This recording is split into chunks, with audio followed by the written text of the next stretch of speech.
Hello everybody and welcome to Roll Together RPG and to the next episode of our Chronicles of Aeodrun Awakening series. My name is Josh, I use he, him pronouns, and I shall be your Dungeon Master for tonight. And as you can see, I am joined by some very lovely people, including Tom, and I'm going to let them all introduce themselves right now. I'm going to start off with Tom. I do like that every time someone tries to embarrass me, I just adjust that. I'm just like, oh dear. Hello, y'all. I've gone southern. My name's Tom. I use he, him pronouns, as does my character, Brahm Shatteroak. Half orc, half elf. Mostly fighter, a little bit of warlock, even though my, well, she's not my patron, but my associate has currently left for other climbs. It's fine. I got to be on the ship again with my sort of ex. I'm having a wonderful time. It's nice. It's just nice to get out of the house, really.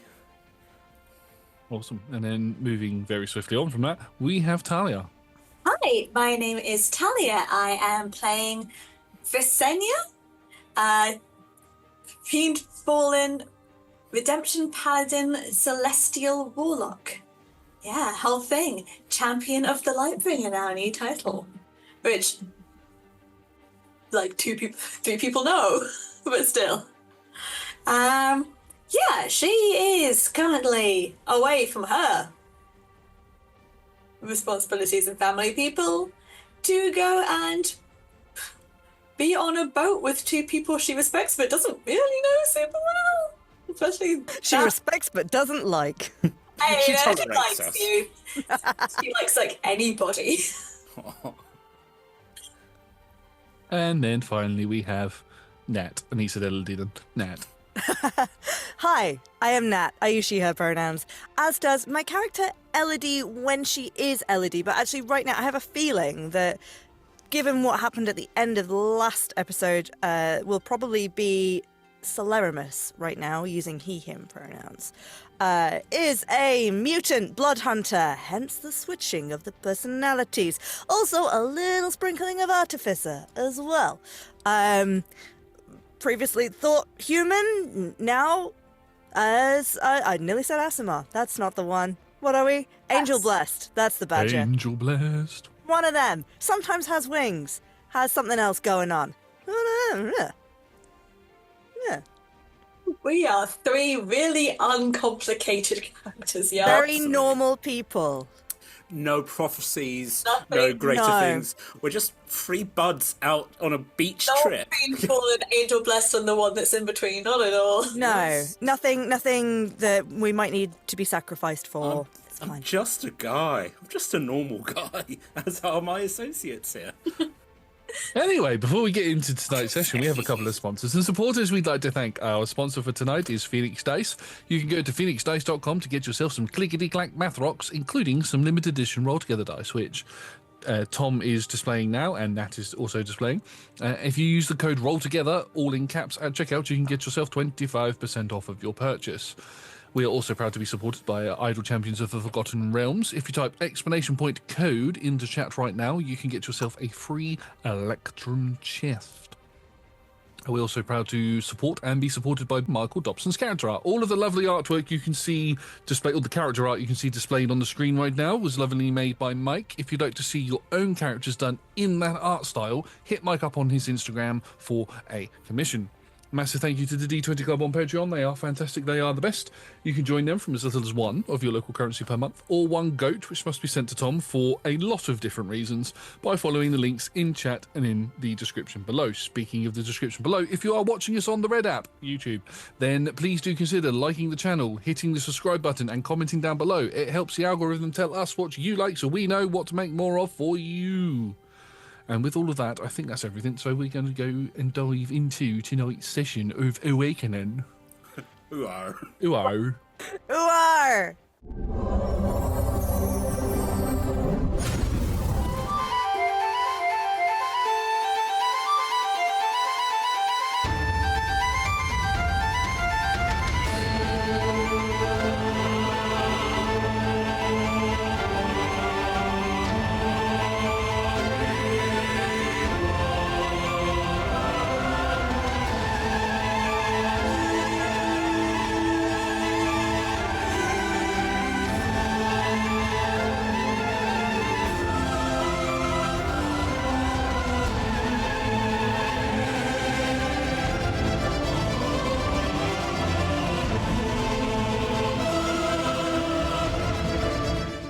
in our last session, Brahm, Vesenia, and Elodie got onto the Golden Maiden and began making their voyage.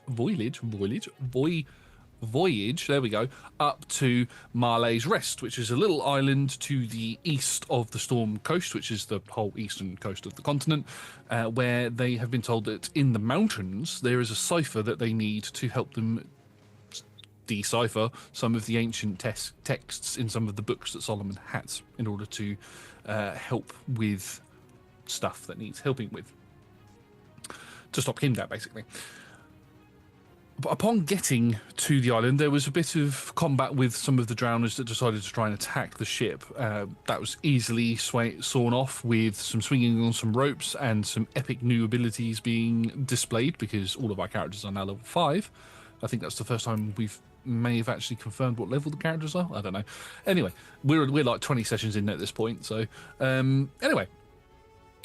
We ended the session off with the Golden Maiden coming into the sort of bay area of the Marlais Rest Island, and on the beach we could see there were some battlements that had been placed up, and there are a number of drowners on the beach with residents of the island trying to fight them off while falling back towards the battlements.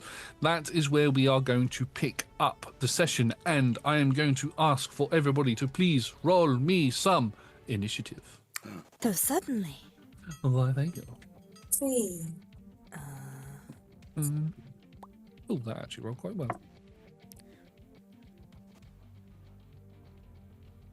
17. 12. 21. So we've got 17 for Elodie, a 12 for Brahm, and a 21 for Vesenia. Awesome. Yes, so as combat begins, we're going to do a slight jump forward, because otherwise it's just going to be 3 or 4 turns of you all getting into the boats and rowing over to land. So we're going to say that you managed to, you're just making sure the boat has been, the little dinghy that you're in has been heavily damaged because drowners have been trying to get off, but you've been able to bat them away without taking any damage yourselves. The people on the beach look like they are under serious threat from these drowners. In total, you can see 5 of the drowners that you're used to seeing. 2 of these sort of larger, more what we know from the Marlais Rest one shot as deep drowners. But just to give them a bit of a description, they stand at about 7 foot tall. They have no eyes. They've got mouths with really jagged teeth that's bend in different directions. They've got fins that go from the center of their forehead all the way down their spines. They're webbed, really long, elongated arms and legs with webbed fingers and toes. They don't look very nice. They look rather undead as well, and they are growling and hissing as they begin making their way up and start attacking. The beach itself is probably, there's 100 foot between where the sea is currently washing onto the beach and where the battlements are, and it's 100 foot across either way, because if I do any other measurements than that, I will confuse myself. That's the arena, that's the map you are on. If you go past that area, you walk into a barrier. Just fog. Is it just us? Are we the only 3 who've made landfall? You're the only... No, you're... Hang on, wait. No, you have a rather large elephant folk, on your on the boat with you, as Beho has come with you. Captain Artelago has stayed on the ship to direct people with orders and things, and to protect the ship, because the ship is also being attacked. And I believe it was... it is... Do we have the cannons doing cannon covering fire? You don't have a cannon, no, but you do have, as you've been sailing across, you've heard this strange mechanical noise coming from the ship, and on the front part of the deck opens up. You can't see this because you're just making landfall, but this large crossbow that you can sit on and sort of turn around and fire, sort of thing, like comes out of the ship like a blister. Yeah. Okay. And that is where Denner, who is the gunner of the ship, who normally operates the cannons, but is operating this thing instead, because firing cannons towards friendlies is probably not a good idea. folks behind this screen where we were like, there was a gunner, why didn't they help last time? And Josh was like, oh, you just wait. That's amazing. Also, just quickly before we go in, we've all had a delicious ginger cookie, so stream, we've got 3 extra hit points. Might come useful now. Yes. In terms of initiative, Beho did roll the lowest, so we'll go at the bottom. Beho. It's good to see you, Beho. For anybody who's wondering what Tom is referencing, Beho is a NPC that both Tom and I have used in various different games. Beho is an NPC that has appeared in Blades in the Dark, and I used him in a campaign that hasn't aired. So, yeah. Anyway, Is Beho one of the ones that Brahm has had a dalliance with in the past? I mean, I think I have had a dance with Beho. I have certainly had a drink with Beho. I don't know if I would ever consider that trunk is useful. for getting things off shelves. Sorry Yes, for Josh. saying that. He's just got really big hands, good for hugging. Beho is canonically a sweetheart, and was a sweetheart in mine as well. Not very So, dexterous hands, though. Yes, I mean, Big, chunky hands. Good back massages, I assume. we just get such Is not nods. wielding a weapon. I'm sorry, I like a strong back massage. My Good. I should describe. I should actually say Beho stands at 8 foot tall. He's a elephant folk, but he's of the mammoth ancestry, so he's big and hairy, and he's got these 2 big tusks that come out from under his lips. Stop, Josh! You're making So him cuddly. All cuddly, and he's big and muscular, not wearing a top. He sort of ripped the top away. Oh, Beho. Beho, that was your Beho, good Beho. shirt, and he's just like. Beho. Anyway, Vesenia, it's your turn first. Cool. I would like to cast. Let's cast Bless on the 3 of us. Oh, It's a landfall. It's very nice of you. the blast. The players. Yeah, or Bless. I will try and remember that. So was that D? It's a D4 to attack rolls and saving throws. Hashtag blessed. Shablex. And then Is that how you do it? I don't know, I'm old. I'm going to go make my way to where the fighting is. Awesome. The first drowner that you can come across is probably 20 feet away from you, and it is a standard drowner. Cool. The bigger, scarier looking drowners are closer towards where the people are fighting. You can see that there are 3 humanoids who are fighting on the beach trying to fall back, and there is one figure that stood at the doorway who's holding it open and is sort of casting light magic out of her hands. You can see looking at her that she is a much older looking tiefling. No, not tiefling, fiend fallen, wearing sort of very battered heavy armor, has a shield in her hand as she's trying to hold this gate open and casting healing magic at people. Cool. Just go off, Gray. We seem to come in the middle of something. Is there anything we can do to help? You can get these bloody bastards off our beach! Do our best. Give myself I've used my action. I'm gonna use my bonus action to go and give myself my spell slot back. Awesome. And then just so I can use it for smite later or heal, and then just bring out my new awesome sword, and my Final Fantasy just gonna stand there. Yep. Awesome. At the end of Vesania's turn, it is Elodie or Celeramus's turn. Be Celeramus right now. Well, that was going to be my question, Josh. Given that we were rowing over, I'm able to assume that we've had enough rounds that I could have used bonus action to turn into Celeramus, bonus action to Celestial Revelation as well. Yes, if you'd like to. Great. In that case, as we were sort of approaching, would have taken the Celeramus potion, who would have then immediately gone and stood upon the prow of the rowing boat, pointing at yonder foes. Swiftly, Brahm, row faster! And then we'll have, once close enough to be able to dive into combat, we'll have had his Celestial Revelation wings will have spread out. We've gone for the flying version this time. and will dive forwards. Now, is there, the way you described it, we've got two big chunky drowners and 5 regulars, right? Yes. Yeah. Is there a place that I have a flying speed of 30. Is there a place I could fly to where I could get a whole bunch of them in a 30-foot line? You fly. The closest ones to you are currently 20 feet. The 2 deep drowners are about 90 feet away from you.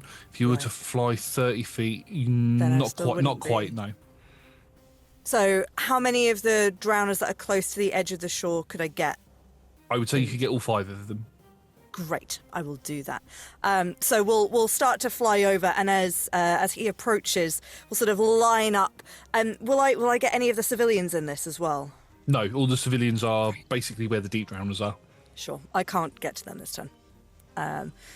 Cool. So we'll whip out another potion from the little holster belt of potions, and say, "Back to the depths with all of you." Well, this one's going to be unpleasant. We'll drink it. There'll be a moment, and then Solaris's body will convulse, and then he'll just. I'm casting Tasha's Caustic Brew, which goes in just a big acid ball, just kind of flows out along the 30-foot. Anything within the 30-foot, 5 feet wide takes. Can it make a dex saving throw, please? Doesn't help when I get rid of their stats. I can certainly make a dex saving throw. I'm Dexy, but I don't have proficiency in saving throws. So I got 13, an 18, a 21, and a 9. That's only 4. And Bill. I can count, and a 19. Yes. Oh, okay. 2 of them fail then. Great. So 2 of them take. Give me my D4s. D4. Ooh, that's 2 of them take 5 acid damage at the start of each of their turns. Ooh, nice. Unless they take an action to scrape the acid off. These things are not intelligent enough for that. They're also very damp, so it's sinking in where they're like, "Oh, good moisture." Oh no, bad. Yes, good. Okay, that's that. We'll just don't get quite enough of them. That's fine. And then I'm gonna continue flying as far as I can towards the big chunky ones. And then how far is my? Yeah, I can't get close enough for that.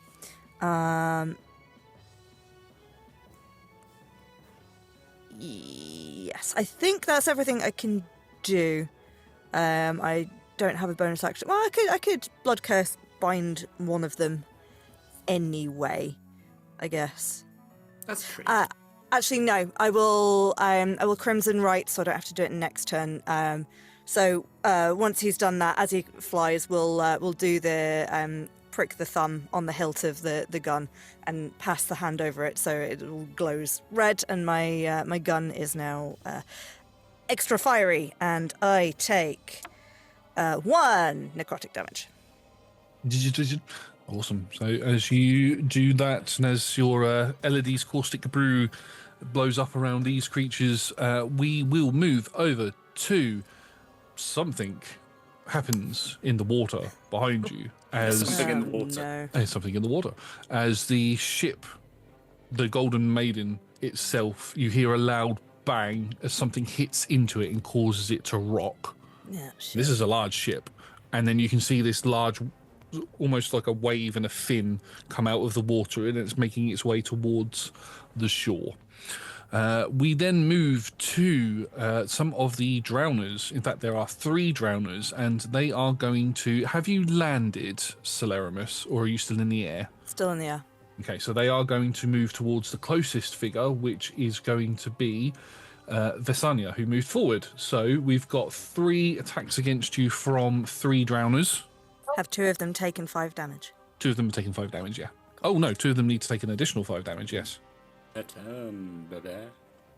Thank you for that. Yeah, they're not intelligent enough to think, oh, I need to scrape this off. They just watch as the acid sort of bubbles away and the flesh begins to sort of melt off, and you can see the muscle and bone underneath, but they're still going. 3 attacks against Vesenia. What a wonderfully Oh my smelling god. place. I rolled a 6, and a 10. Praise the light. So none of them hit you as they just... 2 of them are... The 2 6s, I'm going to say, are the ones that have got the acid coated on them. And there's... Because these drowners are basically undead sailors that have come back to life. Come back to undeath, should I say. As they've gone to come out at you, parts of the acid have melted parts of their muscles away and their arms just go limp and they just can't quite get to you. And then the third one does go to bite you, but you just bring your sword up and catch it in its teeth and then slash it away. Get off. Brahm, it is your turn. Hello. Okay, so Vesenia, 3 drowners, big ones, the fiend fallen she's protecting the. She's trying to heal up from a distance the ones that are trying to get away from the deep drowners, but you can see one of the humanoids is on the floor. Looks like he's probably human, and he looks like he's got a couple of scratches on his arms and is trying to drag himself back, but his legs don't seem to be working. For those of you who have fought drowners before, you know this is a part of the paralysis effect that they can do. So he's suffering from that at the minute, but he's trying to pull himself back. How far away are the civilians from the... They're 90 feet. They would be 95 feet because the deep drowners are 90 feet away. Also, this is where the thing where I'm like, cool, Hawthorne's not with me, so I can't cast magic at the moment. That you know of. Wow, interesting. I can do a bonus action. I can do a bonus action dash. Yep. Because of orcish stuff. That would get me 60 feet. Let's see, even if this doesn't work, let's see how this goes. As Brahm... Bram's trying to be a hero, and he's like, that's not fair that the civilian gets hurt. So, dash 60 feet, and as he's like, well, I hope this works, I'm going to attempt to Sacred Flame the drowner that's standing over the civilian. Okay. What is the saving throw for that? It's a dex saving throw. Now, Tom, I'm going to put you on the spot here. Yeah. How does Bram's magic look when Hawthorne is not around? I think as he casts it, and you look, and like, oh, there's the light of it, and then suddenly it goes black and sort of goopy, and basically it's like venom. And he just has that utter terror, and he has that terror in the heart, and then just the quiet sort of like, yeah, it's good.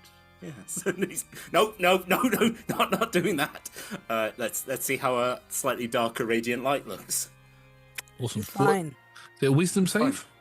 Dex. Dex save. Not bad at dex saves.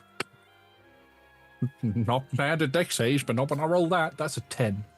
As this dark light just hits this drowner for 10 points of radiant damage. Oh, lovely. You do 10 points of radiant damage as this sort of blackened radiant flame licks up over its sort of lower half of its fin, sort of like almost around, sort of goes up from its feet upwards, gets up to about the halfway point of its body before it fizzles out, but you can see that it's got some blackened, charred marks on it from the radiant magic, and there's just a presence within your chest that you can feel. I also sort of like, in doing it, kind of not scream, but barked, and so hopefully going, focus on me, because, hopefully this guy can like try and, how many, so there's the guy who's on his, guy's prone. Yep, and then there's 2 others with him. Right, are they both? They're trying to fend off the 2 deep drowners that you've just shot towards in order for him to get away, and he seems to be getting his feeling back, because if he was fully paralysed, he wouldn't be able to move at all. But his legs aren't working, but his upper half is, and he's trying to drag himself back towards where the Fiend Fallen is at the gate, who's holding the gate open. Looks like as soon as they get through the gate, she's going to shut it. Shut it, makes sense. So, having barked in it, I'm sort of like to be able to go, get him! We got this, go! Thanks, stranger. Come on, Pat, we need to get you out of here. And they start dragging. Oh, no! You Pat, named mix them, the I'm pots. using them. It's fair. Children. The children. They all look quite old, though. They're in their 60s. How's the lighthouse? Does it look like people have been upkeeping the lighthouse and making sure it shines in the darkness of night? Lighthouse looks immaculate. Great. Well done. Taught them well. It's really sad how the lighthouse keeper just fell down those stairs, mysterious. Anyway, carrying on. Yeah. At the end of your turn, that makes it the Deep Drowner's turn. Oddly enough, both of them. And they both just... One of them, the one that you hurt, turns round and... Oh, damn. Okay. And is going to sprint towards you. This thing... you think that in movement terms, you can move 5 feet per movement. These things are so gangly and lanky, they can move 10 feet in one bound, in one sort of step sort of thing. And that gets right up to you and is going to make 2 slash attacks at you as the other one begins trying to attack at the civilians. And you can see they've got basic weapons on them, but they're very run down and not well maintained, as if they haven't got resources to upkeep everything. But they're trying to bat them off. They've got blunt weapons trying to poke and stab at it, and it's just trying to claw at them. You can hear this audible hissing noise that they're sort of emitting from these deep drowners, not the civilians. That's worrying. They're just, this really deep and almost primordial hissing noise is coming from them. You hear this because one of them is on you and is going to make 2 claw attacks at you. Also, the fact that they haven't been given, supplies. Marlai's just woken up, someone's gone, the children! I should have given them knives! Oh, well. He goes back to sleep. It's been 60 years or 50-something years. They'll be fine. The kids are fine. These dice can go in jail. Goodbye. That was a 5 and a 6. Clank, clank. Well done, dice. You well rebel. done. Rebel against the system. I won't tell you Beeve. what the final results were, but yes, this drowner misses as it tries to claw at you. I sort of just punch, not for anything, punch them with the shield. I'm like, nope. Right, and then that's the end of their turn. It is the remaining 2 drowner spawns' turn, and you've moved 60 feet up. They're going to pay attention to you because you made a growling noise, so you've got 2 more that are going to come up at you. I mean, I trust my associates to deal with this. Yeah. I can take it. You are very surrounded. Yeah. Oh well, nothing can go wrong. Oh no, it's all gone wrong. It's a 14 and a 17. Nope. So you're quick enough on your feet to dodge around, block with a shield. This big drowner comes over, you pull your mace up and it'll catch its mouth, it catch its claws on the mace and swing that away. You are very handily dealing with 3 of these things at once. We then move to Beho's turn, and Beho begins to step forward and then hears that rumble behind and turns, and almost like the sun silhouetting him, he's blocking the view. Whatever this thing is going to have to go through him first. My boy. We'll move back to the top of the round, and it is Vesania's turn. You have got 3 of these things on you. 3 on me, there's 3 on Brahm, Yes, one of them is a big boy. and there's a deep drowner on the civilians. Yes. Who is, Civili- 60 feet away from you? 65 feet away from where Vesania is currently. The civilians are the deep drown. That deep drowner is 60 feet away, and then Brahm and the others, the ones that he's fighting, are 60 feet away. I've got a range of 120 Sorry, feet. 30 feet away, not 60 feet. Fine. Eldritch Blast has a range of 120 feet. I'm going to shoot the cleric. Damn Damn you for being Fiend Fallen! I'm the only one. There can only be one. I'm the only one. My clerics took my dad.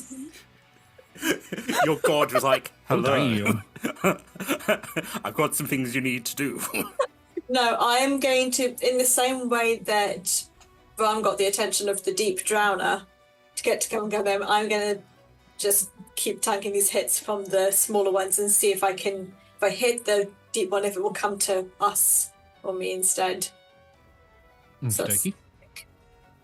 Make me an attack roll against the deep drowner that is attacking the civilians. I believe that's your target. cool. Yep, I have 2 blasts because I am a level 5 character. Yes. Blast. That blast. Eldritch Blast. And super, okay. That's going to be a 16 on the die. That's 24. That will hit. Other one is a I can do math.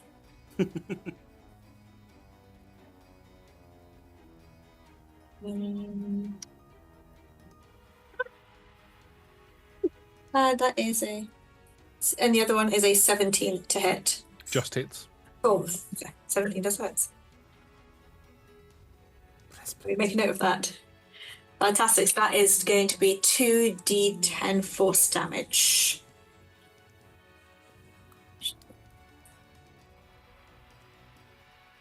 That is 17 points of force damage. Lovely jubbly. Nope, I nearly took extra hit points off of it then because my math was wrong. I'm not going to do that. Well, I will not be baited. Oh, but you must. No. What if you did? Last time I said that, the stream broke, Tom. That's not going to happen.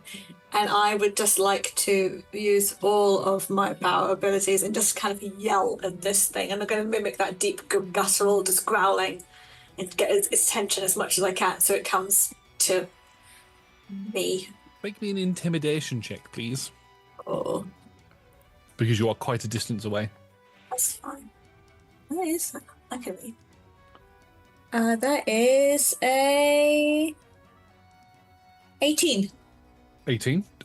Yes, this drowner seems to stop in its attack on the civilians and begins to slowly turn to look towards you. Whether it's going to move towards you or not, you'll have to wait till it's 10. That's fine.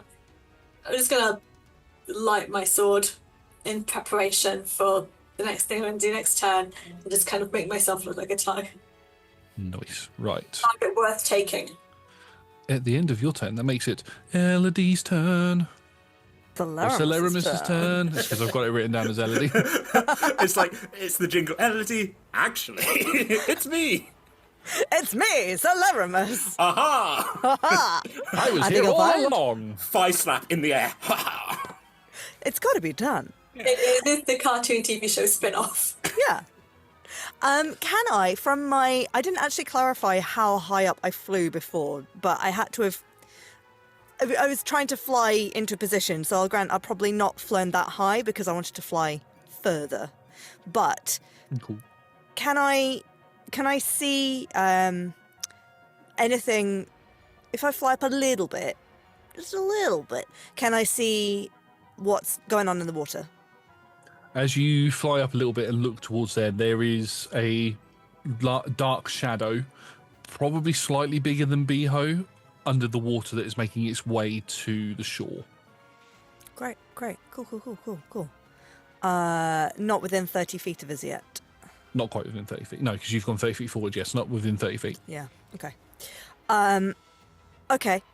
In that case, I think Celeramus is going to try and stay near the main clump of folks that are fighting, but kind of hovering maybe about 10 feet above them. Mm-hmm. So just out of reach of the tall ones swiping. I'm going to, as a bonus action, I mean, the big ones look strong, right? Yes. Like the little ones look dexy and the big ones look strong. Yes. Okay, I'm gonna, annoyed that not all of the little ones managed to get covered in acid. I'm gonna look at one of the little ones that's not taken any damage, that's looking healthy. They're the ones that would be attacking Brahm at the minute. Great, okay. Yeah, so one of the ones attacking Brahm is ideal. And draw another sigil in the air. It's like the little spike at the bottom of the heel of the gun. Still has a bit of Celeramus's blood on it. and is going to use that to draw a sigil in the air of like some shackles and throw it down towards that one. Can it make a strength saving throw, please? It can indeed. Natural 20. Now I roll good. Natural 20. Yeah. Okay. They will not be restrained. Will not be restrained. Will not be acided. Cannot keep the strings on me. What is this? What is this drama called? They deserve a win. They deserve a name and a promotion. They deserve a win as it just bites into Bram's neck. Delicious orc flesh. Nom, nom, nom, nom, nom. Okay, well, never mind. In that case, I'm just gonna shoot at. Now then, because I've not gone 30 feet towards it, so I'm now. I would have been 30 feet, but now I'm 45 feet away from the one that was by the civilians. Yep. If I fly, because I've done 15 feet up, 15 feet along. That would, but that would still put me at disadvantage range. Okay, so I'm going to shoot at the big boy attacking Brahm instead. Thank you. Go for it. And trust that the one near the civilians is going to take Vesenia's bait. So that is... Ooh, let me... Okay. 12... no, hang on. Sorry, I'm doing extra maths. So it's 12...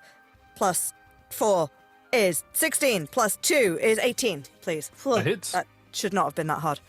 Good. Okay. Attack rolls and saving throws, so not on damage. Okay, good. And then my D10. And then I have the extra. Are you kidding me? Josh, can we swap dice? As a treat. I rolled one natural 20. Everything else has been under a 10. Other than initiative. Yeah. All right. So that I'm going to fire, pew pew, bang bang. That's going to be 13 piercing damage plus 2 fire damage, please. So 15 damage in total. And that is going to be... I have to remember that. So that is... So you feel that your shot itself... doesn't do as much damage, but the fire seems to do the normal damage, so that is going to be that much. Interesting.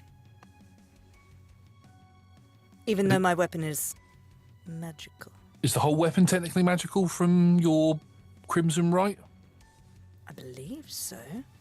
I think that's the kind of the point of it. Attacks Then- made with this weapon are magical.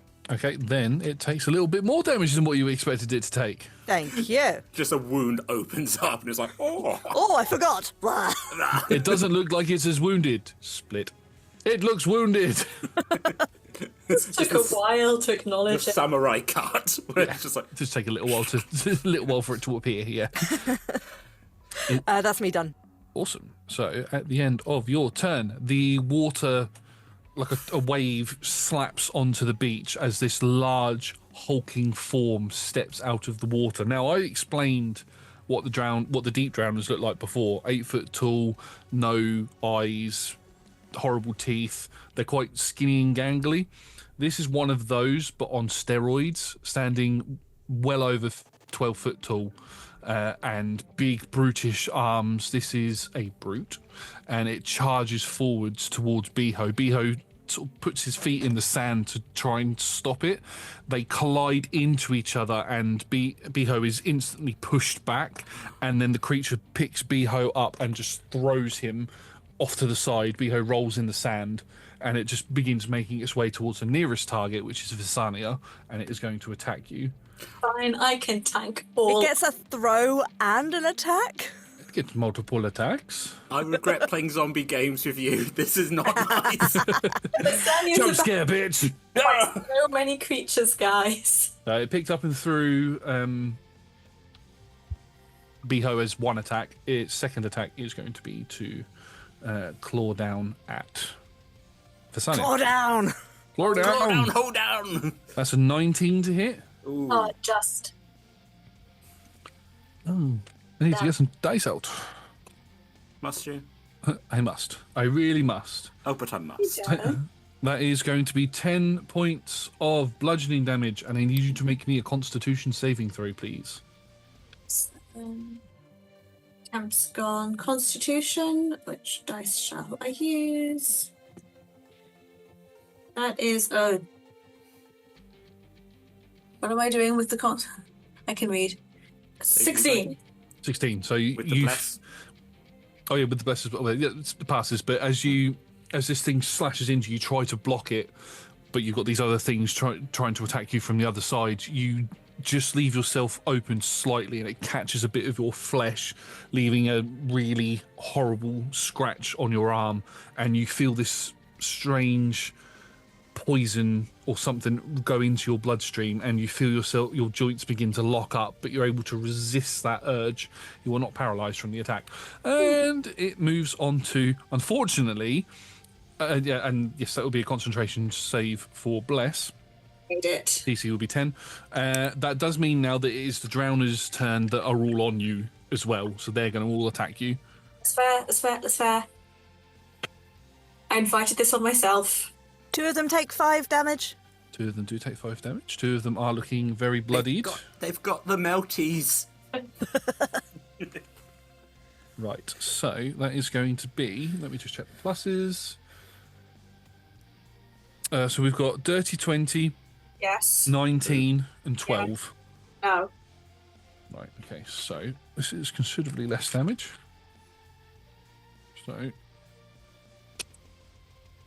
in total, you'll take 11 points of slashing damage in total, and then 2 Constitution saving throws.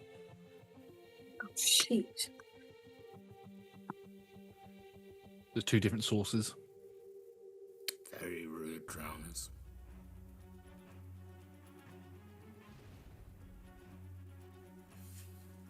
That is a 17. Yep. First one, and oh, okay. I don't know how low it can go, but I keep going down. So that's a 16. Yep, no, you're fine. As they slash into you, these cuts are forming on your body from where they're slashed into. You can feel this paralysis trying to take hold of you, but you're able to resist it. Your horseman training keeping you going, as it were. That's it. Let me just roll for Constitution. Let me vote for DC will be 10 for both. Both of those just. We now go to Bram's turn. Good afternoon. Okay, so Biggin in front of me, and have a little. And 2 others behind you. Right. Okay. Sorry, when you said big, I was thinking of the Medium really and- big thing. But It's again like in video game log. It's like this is the biggest one, and then you see it being scratched out in the journal and go, they can get bigger. Okay, so Always a bigger fish. always a bigger fish. literally, Okay, so deep drowner and couple of drowners. spawns. Yeah. Spawn. Actually, yeah. Let's come up with terminology. So we've got Yeah, if you're deep- going to use deep and terminology spawns. for them, the ones that look like dead sailors are called spawns, Okay. and the ones that are the 8-foot tall ones are called deeps, deep drowners, and then the big thing is called a brute. If you were to Okay. put them into a context, at least that's And- what I've Aw. written down. Oh, brute. Making such assumptions about how genteel it is. As I said, I regret playing these zombie games because it's just the same thing of like, Definitely oh, good. didn't lightly slap Beho across the beach. He is currently trying to kill me quite hard. Yes. I am. Okay, that's also good. So Vesania's taken quite a bit of damage as well. Yeah. Cool. I will use my. Actually, I'll tell you what. Please feel free to use the terminology of bloodied when you're under half hit points. Not there yet. Okay. Actually, Yet. I will use my bonus action first when I think about it because this is a nice simple one. For Vesania, as Brahm sort of like almost absent-mindedly like throws his hand out, and you're like, oh good, this is where the fox comes. Instead, this sort of dark light fills you. I mean, it's 4 hit points, but it's something. What's this? What's the saying? Every little helps. As long as I can keep you on your feet. I think forgive me, folks, because this is all going to get a little bit because there's like various different status effects happening here. I'm going to hit the deep, who I don't like. I'd like you to make clear I don't like him. we still got the bless up. So this is me hitting them with my mace. So I'll roll the d4. So that's... Oh, it's a 4 on the d4. So to hit 20 does a 28 hit? A 28 will hit.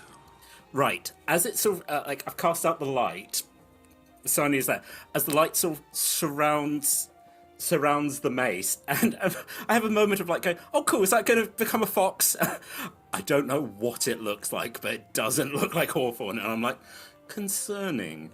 So, here we go. So, Booming Blade, so with my mace, so that's 7 points of bludgeoning. Yep.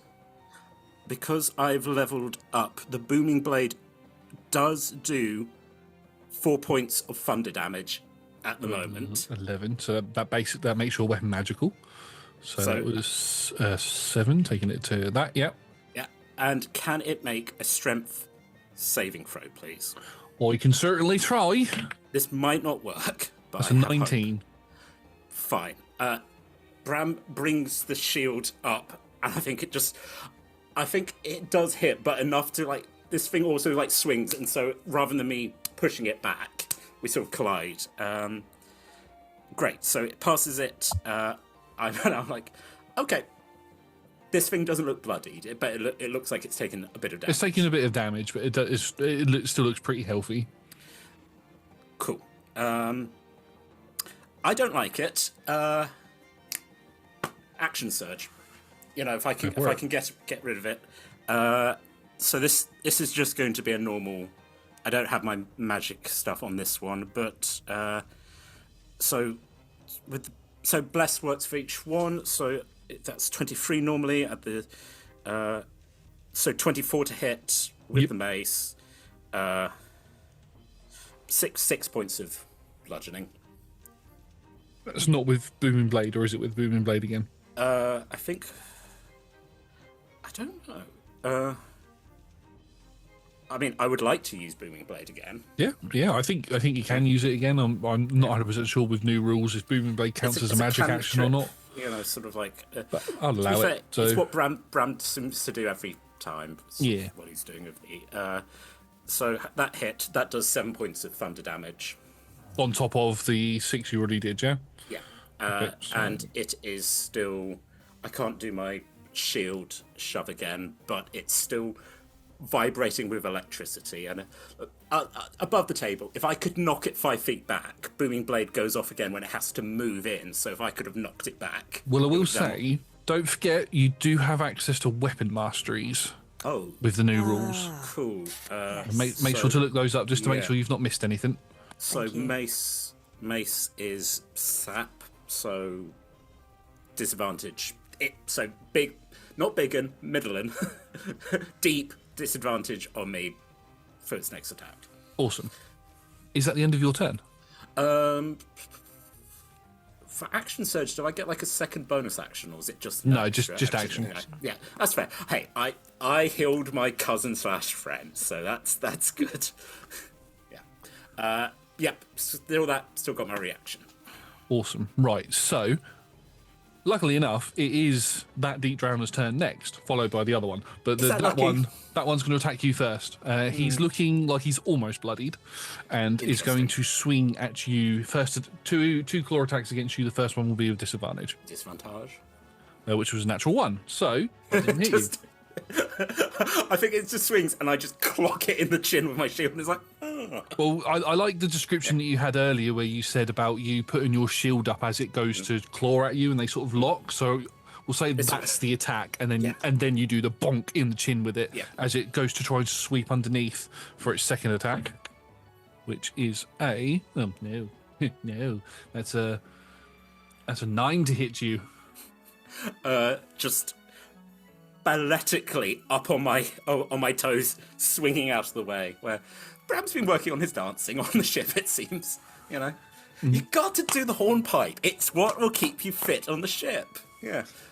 And as that one misses its attacks, the other one that's been basically taunted by Vesenia turns and begins running towards where Vesenia is. However, it is going to jump into the combat with Brahm first because it's there. On the way. On the way, it's on the way.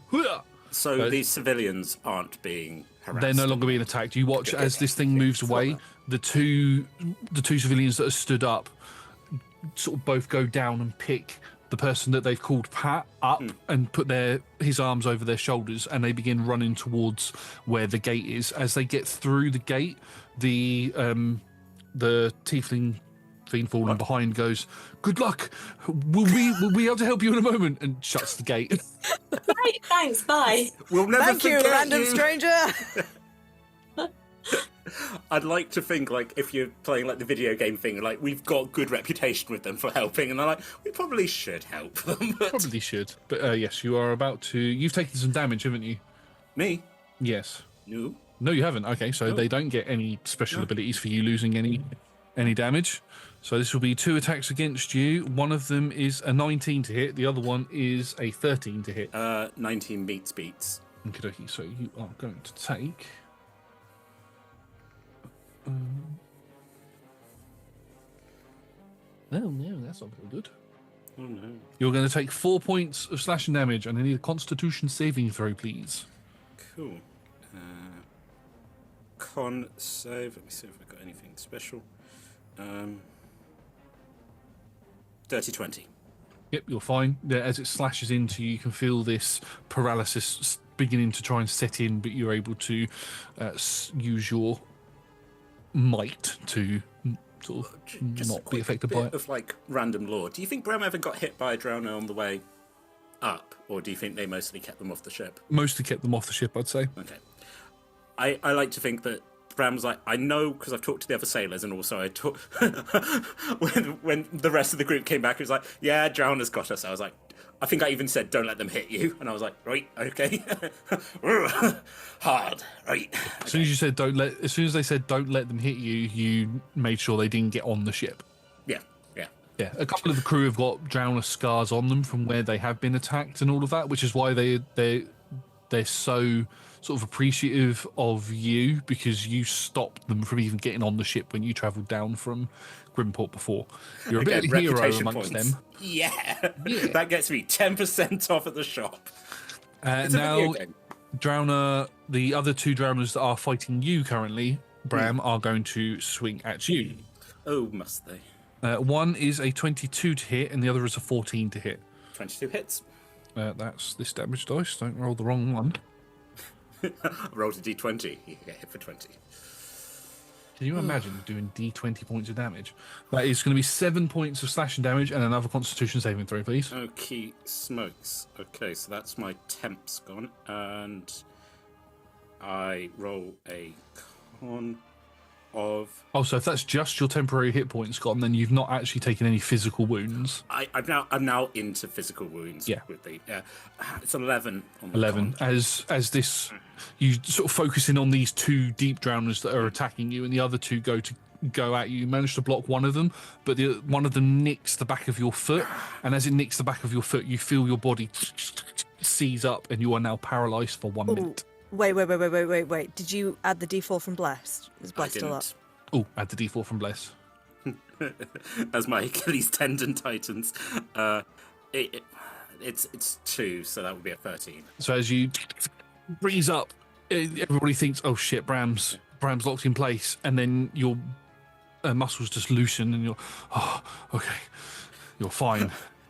Oh, right in my Achilles tendon. Who's Achilles? Point at the castle, and just this guy going, "You got it, stranger. You're great." As Really good physiotherapist, you know? Just Discovered the tendon. taught you the importance of stretching. Okay, so Well, thank that's the all- Guardians for Bless. I am barely holding on to that thing. Cool. I've got other heals. I've got you. Fortunately, our other associate is just flying at the moment, so he's just like, are you all right down there? How are you doing down there? "Oh, you almost got paralysed. I'm doing okay." Look at the drowners. I'm doing okay. They're I just black. I believe in you. He believes in me.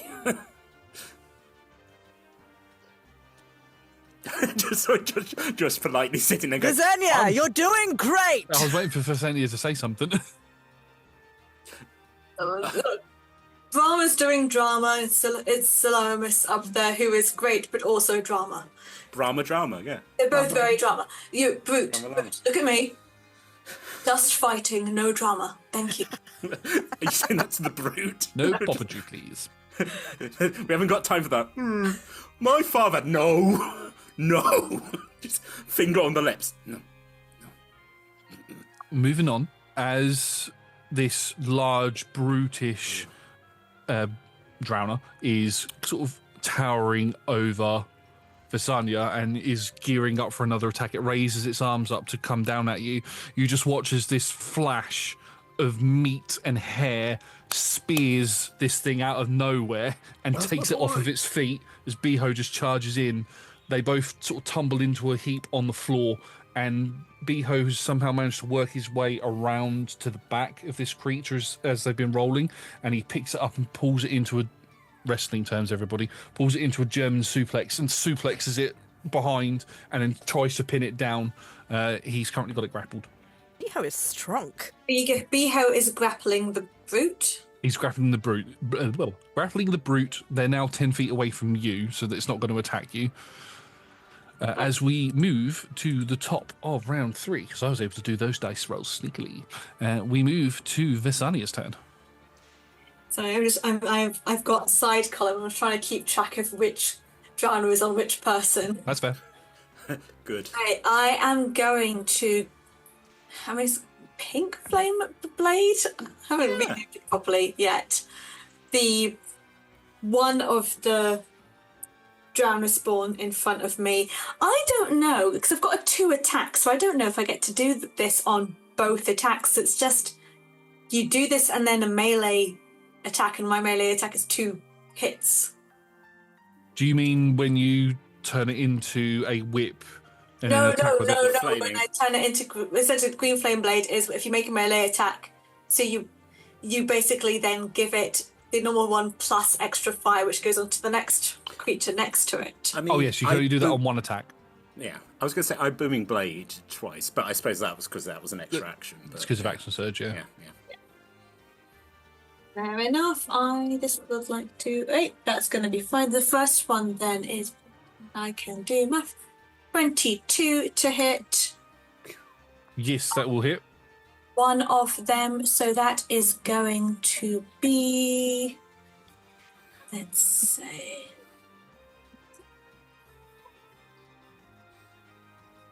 Uh, 8 plus.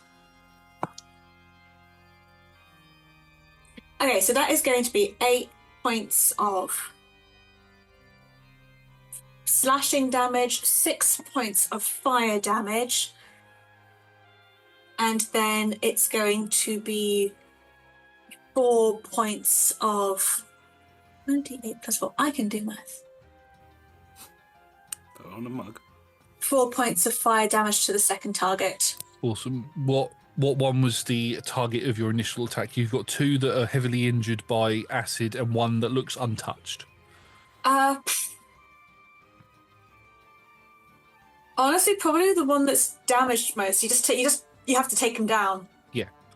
Okay, so your first attack basically melts, combined with the acid from Celeramis, melts one of these and it just falls into a slag of meat and mush onto the floor, and then your additional fire damage leaps over to one of the other ones and hurts it but doesn't quite kill it.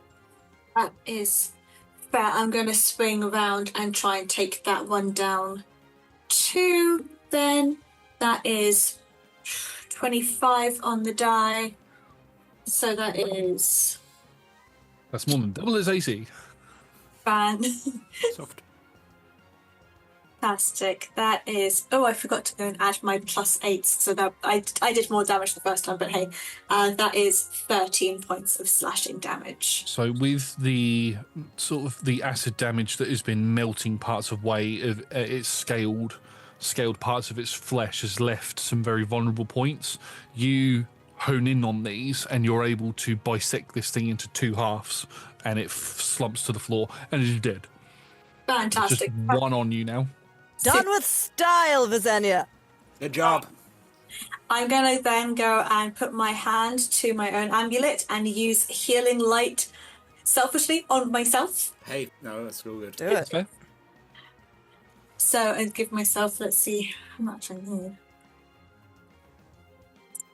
8, actually. I've put myself back up to max with just. Amazing. Lovely. Thank you. I'm going to just do it here because I almost added 53 hit points. Added Your guardian is 53. like, yay!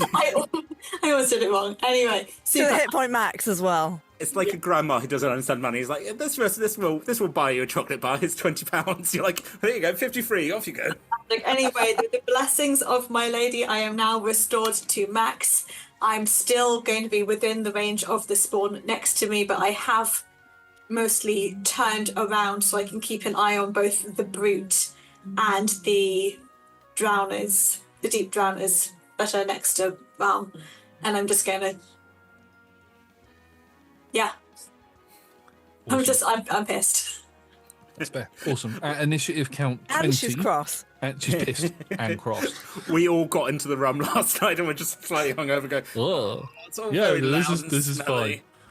fine. On initiative count 20, you hear the crew of the Golden Maiden are currently in the midst of combat. The large ballista that is formed on the front is shooting past where the island is into the water as if more things are coming, and you do see bubblings of water happening around, approaching the shore area. But you can see that there's climbing up onto the ship, and you can see Artelago, the captain, is sort of jumping around, somehow using the techniques that you all used with the ropes, as if you taught him to swing around, and is cutting some of them in half, and he sort of swings That's around. how you do it, Captain!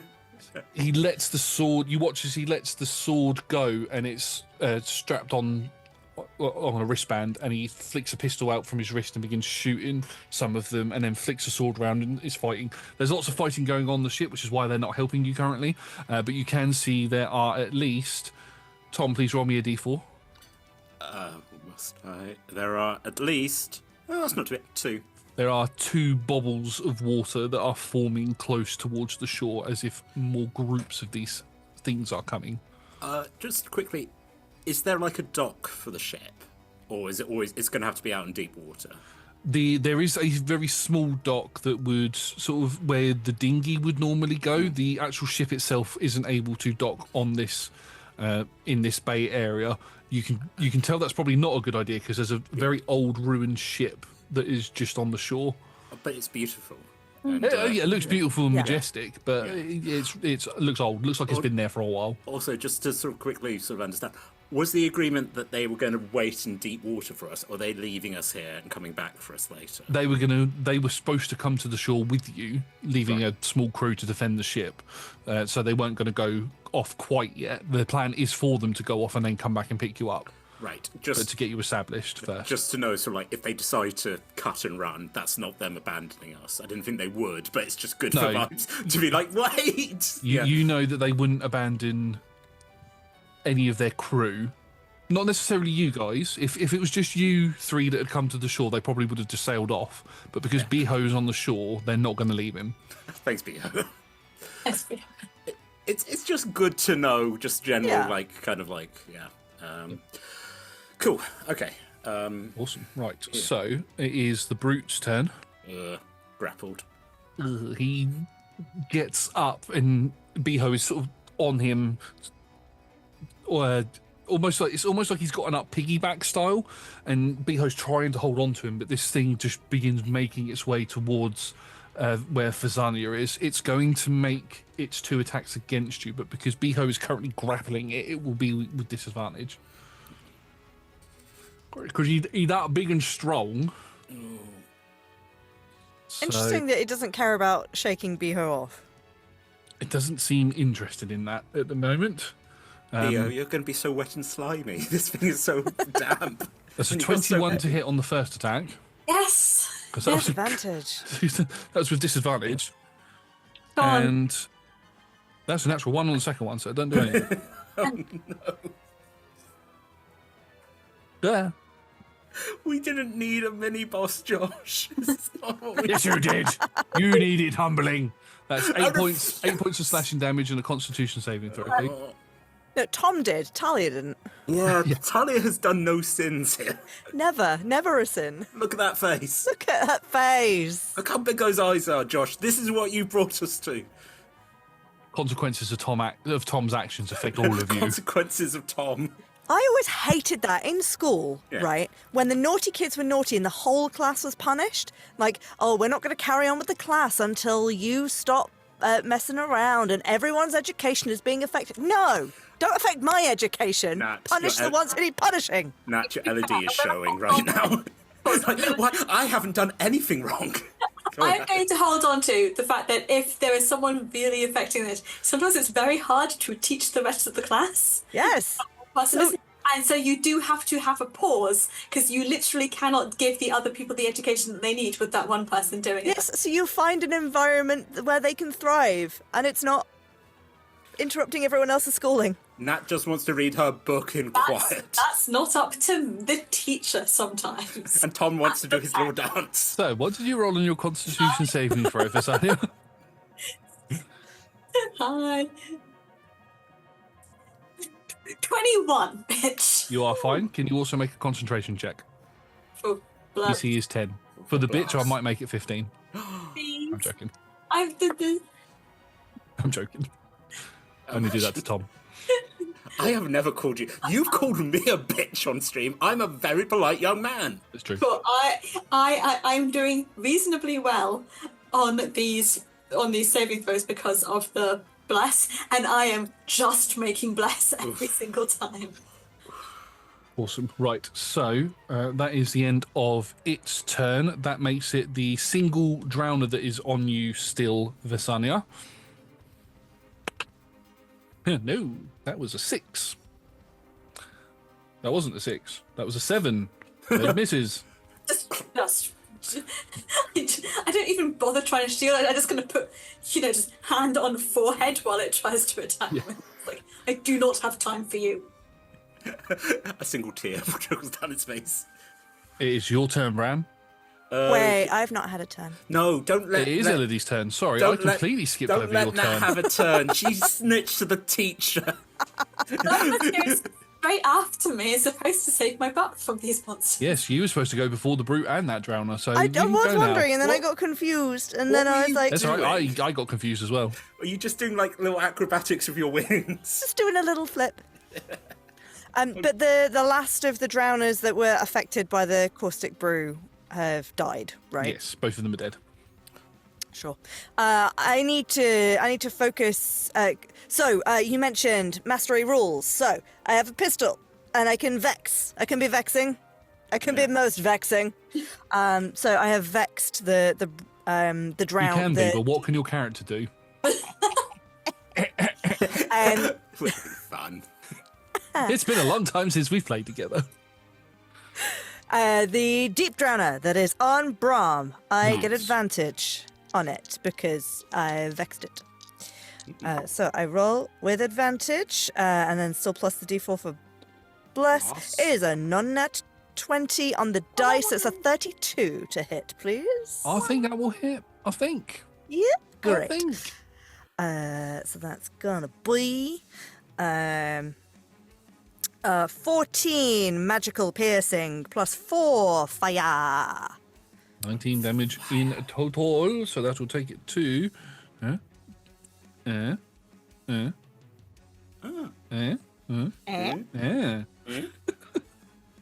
much? There we go. I think that was right. How's it looking? Yeah. vibes-wise? This one that you are attacking doesn't look that hurt. Not quite bloody. Neither of the two drowners, the deep drowners, look bloodied yet. We've been hitting them quite a lot. Yeah. Ugh. They're quite junky. It's like if you'd fought them in Marlais Rest, then they might have been kind of deadly. I mean, we're at lower level than they were right That's now. true. That's why there's only 2 of them. Great. Instead, we weirdly. And now we have a Juice. brute as well. Yeah. Yeah. They've Cool. evolved over the last 50, 60 years. Okay. Well, they're undead. I can't improve the amount of damage I do. It's going to go no faster. So Wow, scathing. We're doing our best down here. Can't all have magic wings. Yeah, you with your bloody wings. well, Yeah. that wasn't anyone else. It was just I can't do a second attack. So Hey, Vesenia, can you fly? no, but you can do more damage. I used to be able to teleport. It wasn't a you can't fly. It was a, I can't help kill them faster. I'm sorry. I'm Look, sorry. I can't do more damage. The Well, level- that's Hilarious has been humbled. Yeah. Your acid attacks were tantamount and really helpful in letting me get 2 of them down in one go. We're just doing like affirmation circles mid-battle. Oh, Hey, I you're got you. great. No, you're great. I'm so glad I'm on holiday with you. It's not a holiday. It's holiday for us. Yeah. I tell you what I can do. Given that how many regular little mini drowners are left? 3. There's 1 on Vesania and 2 on Brahm. And, none of them look injured. Haven't read them yet. Oh, okay. Now that well, I don't really have a bonus action thing to do apart from Corvu, who has been here the whole time Hey, roll together familiars. on Solarimus's shoulder. Solarimus will sort of like shoulder him off, like, "Come along, old chap, you get stuck in the fray as well." Corvu will fly to be it will definitely be within 30 feet. So we'll kind of hover slightly separately and aim at one of the little ones attacking Brahm. Because there's 2 on Brahm and then there's one that was kind of where Vesenia was but isn't anymore, right? We're catty corners to each other, but I can handle it. Yeah. Because I might have mispronounced earlier and said that there were 2 on Vesania, but there's 1 on Vesania, 2 on Brahm. No, Okay. you did it right the first time. Yeah, this was 1 on me, 2 on Brahm. Okay. Yeah. Yeah, but the brute is attacking you as well. Yeah, But there's stuff everywhere. It doesn't matter. Like, I have a beho also on the boot.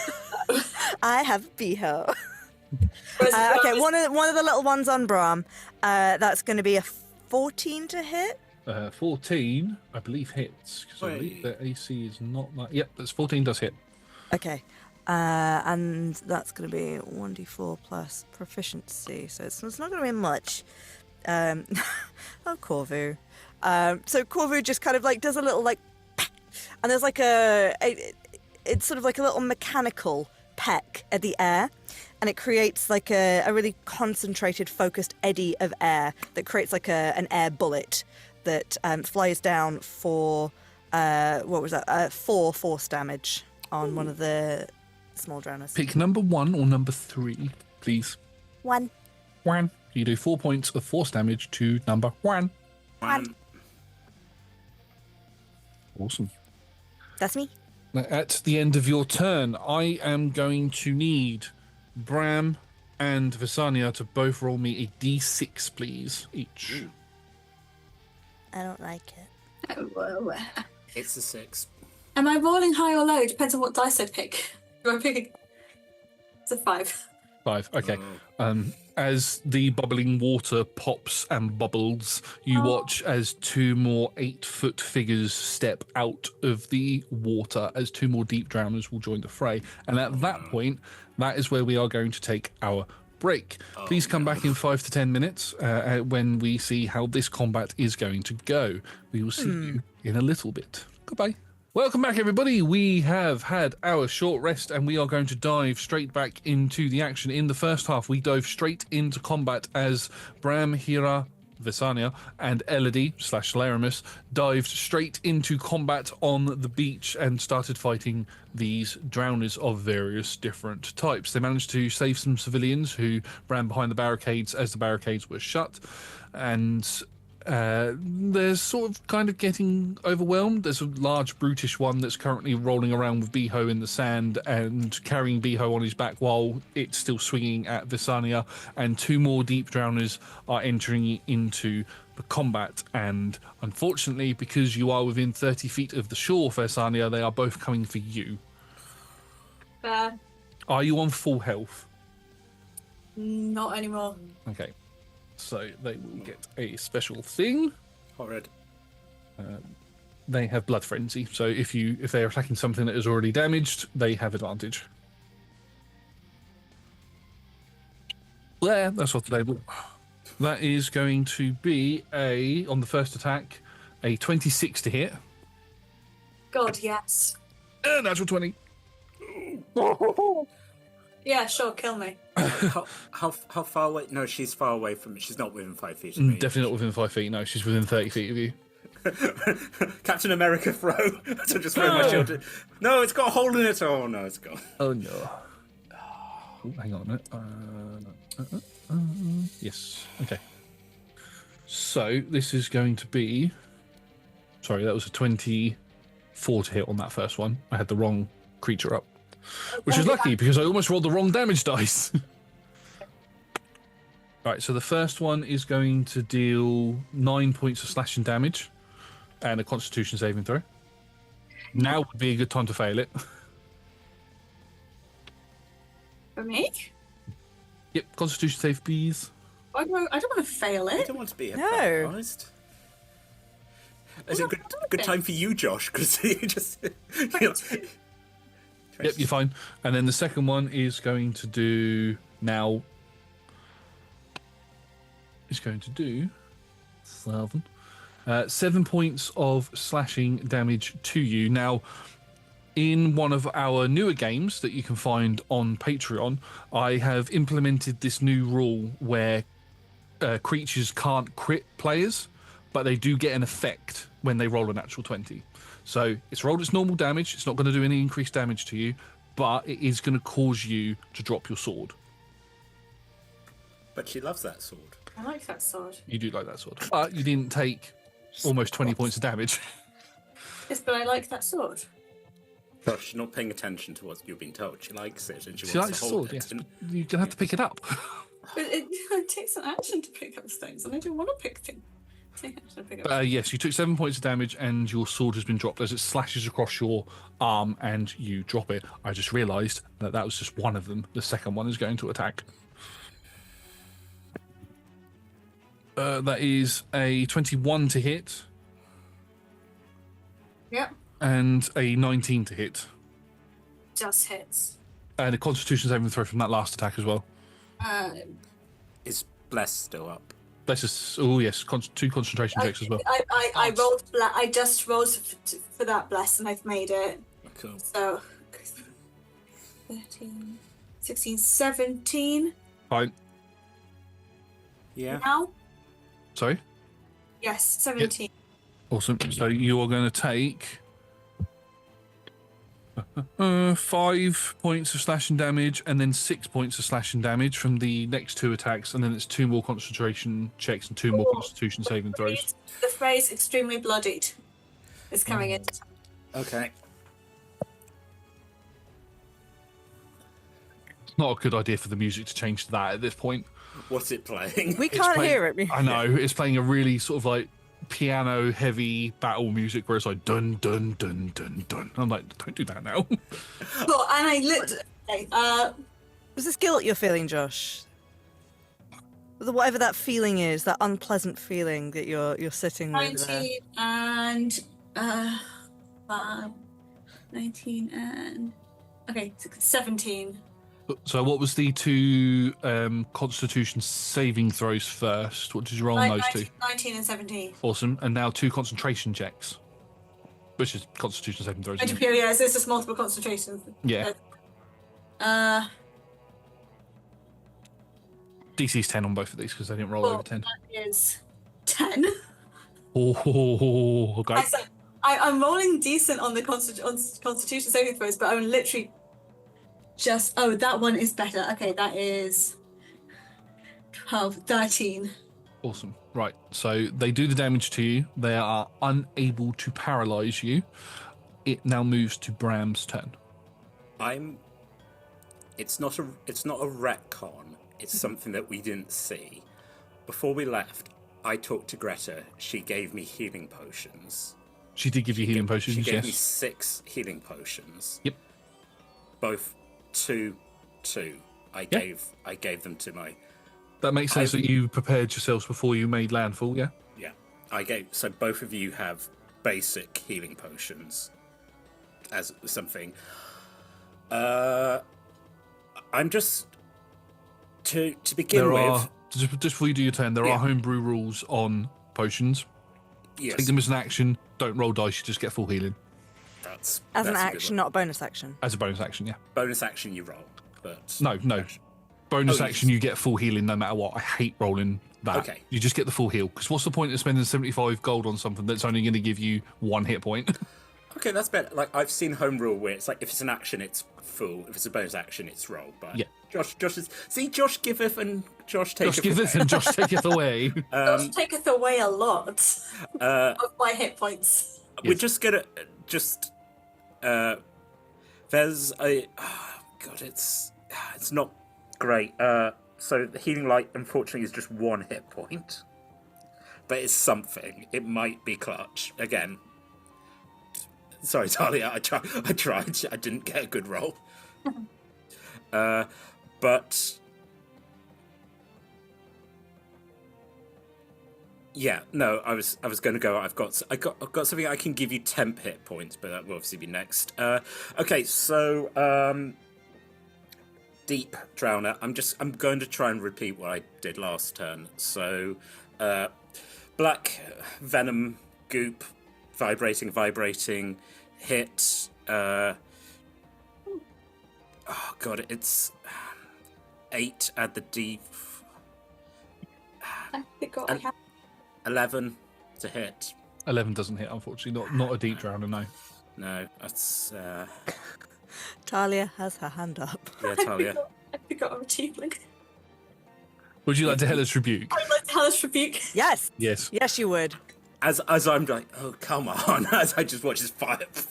Would you like to Hellish Rebuke number 3 or number 4? Whichever. What was the one that like did the last the last stuff to me? 4. Please. 4, yeah. Constitution save, isn't it? Dex. Doesn't matter, I rolled a natural 1. Oh. Thank you very much. 11 points of fire. Yeah, it takes the damage. It didn't like it. Smells like burnt fish. Burnt undead fish. Is that a different smell, or is that just Undead. rancid? Yeah. Rancid. more rotty. Yeah, a bit more rotty. Anyway, Cool. I like that I can just do that spell. It's not a spell slot for me. really, is that your 1 a day thing, or was one? It's yeah, it's a little bit modified, but yeah, it's basically a 1 a day plus a little extra in times of dire straits. And we are in dire straits. Oh, 100%. Money for nothing. Yeah, basically that was my bonus. That was my action. Still got my reaction. Let's keep the party buster going. Awesome. So at the end of your turn, Brahm, the 2 deep drowners that are both on you are going to make their 2 attacks against you. You still haven't taken any damage, have you? No, you did. You've taken a little bit of damage. Yeah, so these will have advantage. Apart from the deep drowner doesn't. It has disadvantage because I didn't hit the weapon. Ignore me. Carry on. That's fine.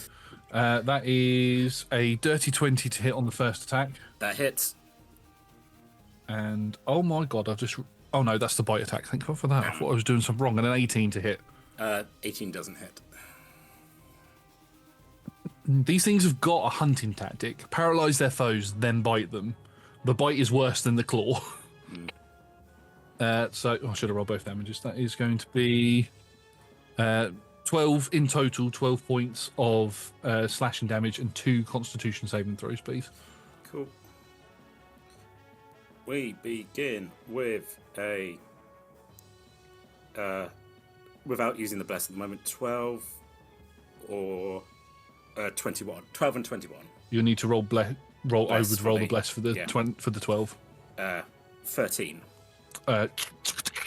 You freeze up and you are now paralyzed for 1 minute. You get to attempt to make the saving throw at the end of each of your turns. Right, so that is that one's attacks. Now it's the second one's attacks against With you. Any of these advantage, that hit with advantage, any of these that hit will be critical hits. Woo! So that's going to be a 16 to hit Doesn't hit. and a 18 to hit. Can't hit you, boy. Right, so again, I'm following the same crit rules that I said about. So even though I've crit you, it's going to do 5 points of damage and it's going to strip your shield from you. So which one hit? The second one. You said an 18. 18, yes. It doesn't hit. I've got 19 AC. Oh, sorry, if we had an 18 AC. Nope. Then no, it doesn't. It tries to strip the shield from you and fails miserably. It would have That's why I stripped the shield said from you. can't hit your boy. Yeah. We then go to the two drowners that are still fighting you. This is 2 attacks. These ones don't have the blood frenzy thing, so they don't get advantage on the attacks, and both miss because the highest that I rolled was a 14. So as they try to... You're frozen like a statue and they still can't hit you. I think that because I'm wearing armor, I think they're like their teeth are into the armor, and Brahm has the horror that one has in a zombie film where you're like, you can see them, you can smell them, and I'm like, right, okay. I realised that they would have had advantage because you're paralysed, so I rolled 2 more attacks and still didn't hit you, so still didn't roll above a 19. I think they realise in world, lift their heads up, and then just go back to biting the exact same spot. They're trying to claw at you, and it's not just your body that's gone stiff, it's everything else, and it's acting like an armour as they're trying to get at you.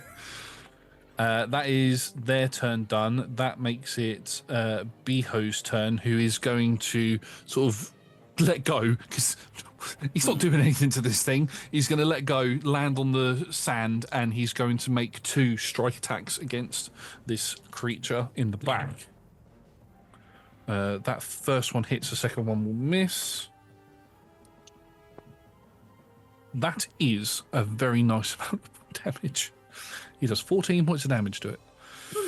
As he just smashes it right in the lower part of its back, which, for anybody who has lower back pain, is very painful. Because he's not got a weapon, so he's just... Yeah, he's basically a monk. Yeah, he is. That is Beho's turn done. So we go to the top of round 4, and that makes it Vesania's turn. Vesania, you have got the brute, 2 deep drowners, and 1 little squishy drowner on you. Can I get my sword? You can pick up your sword, yeah. Thank you.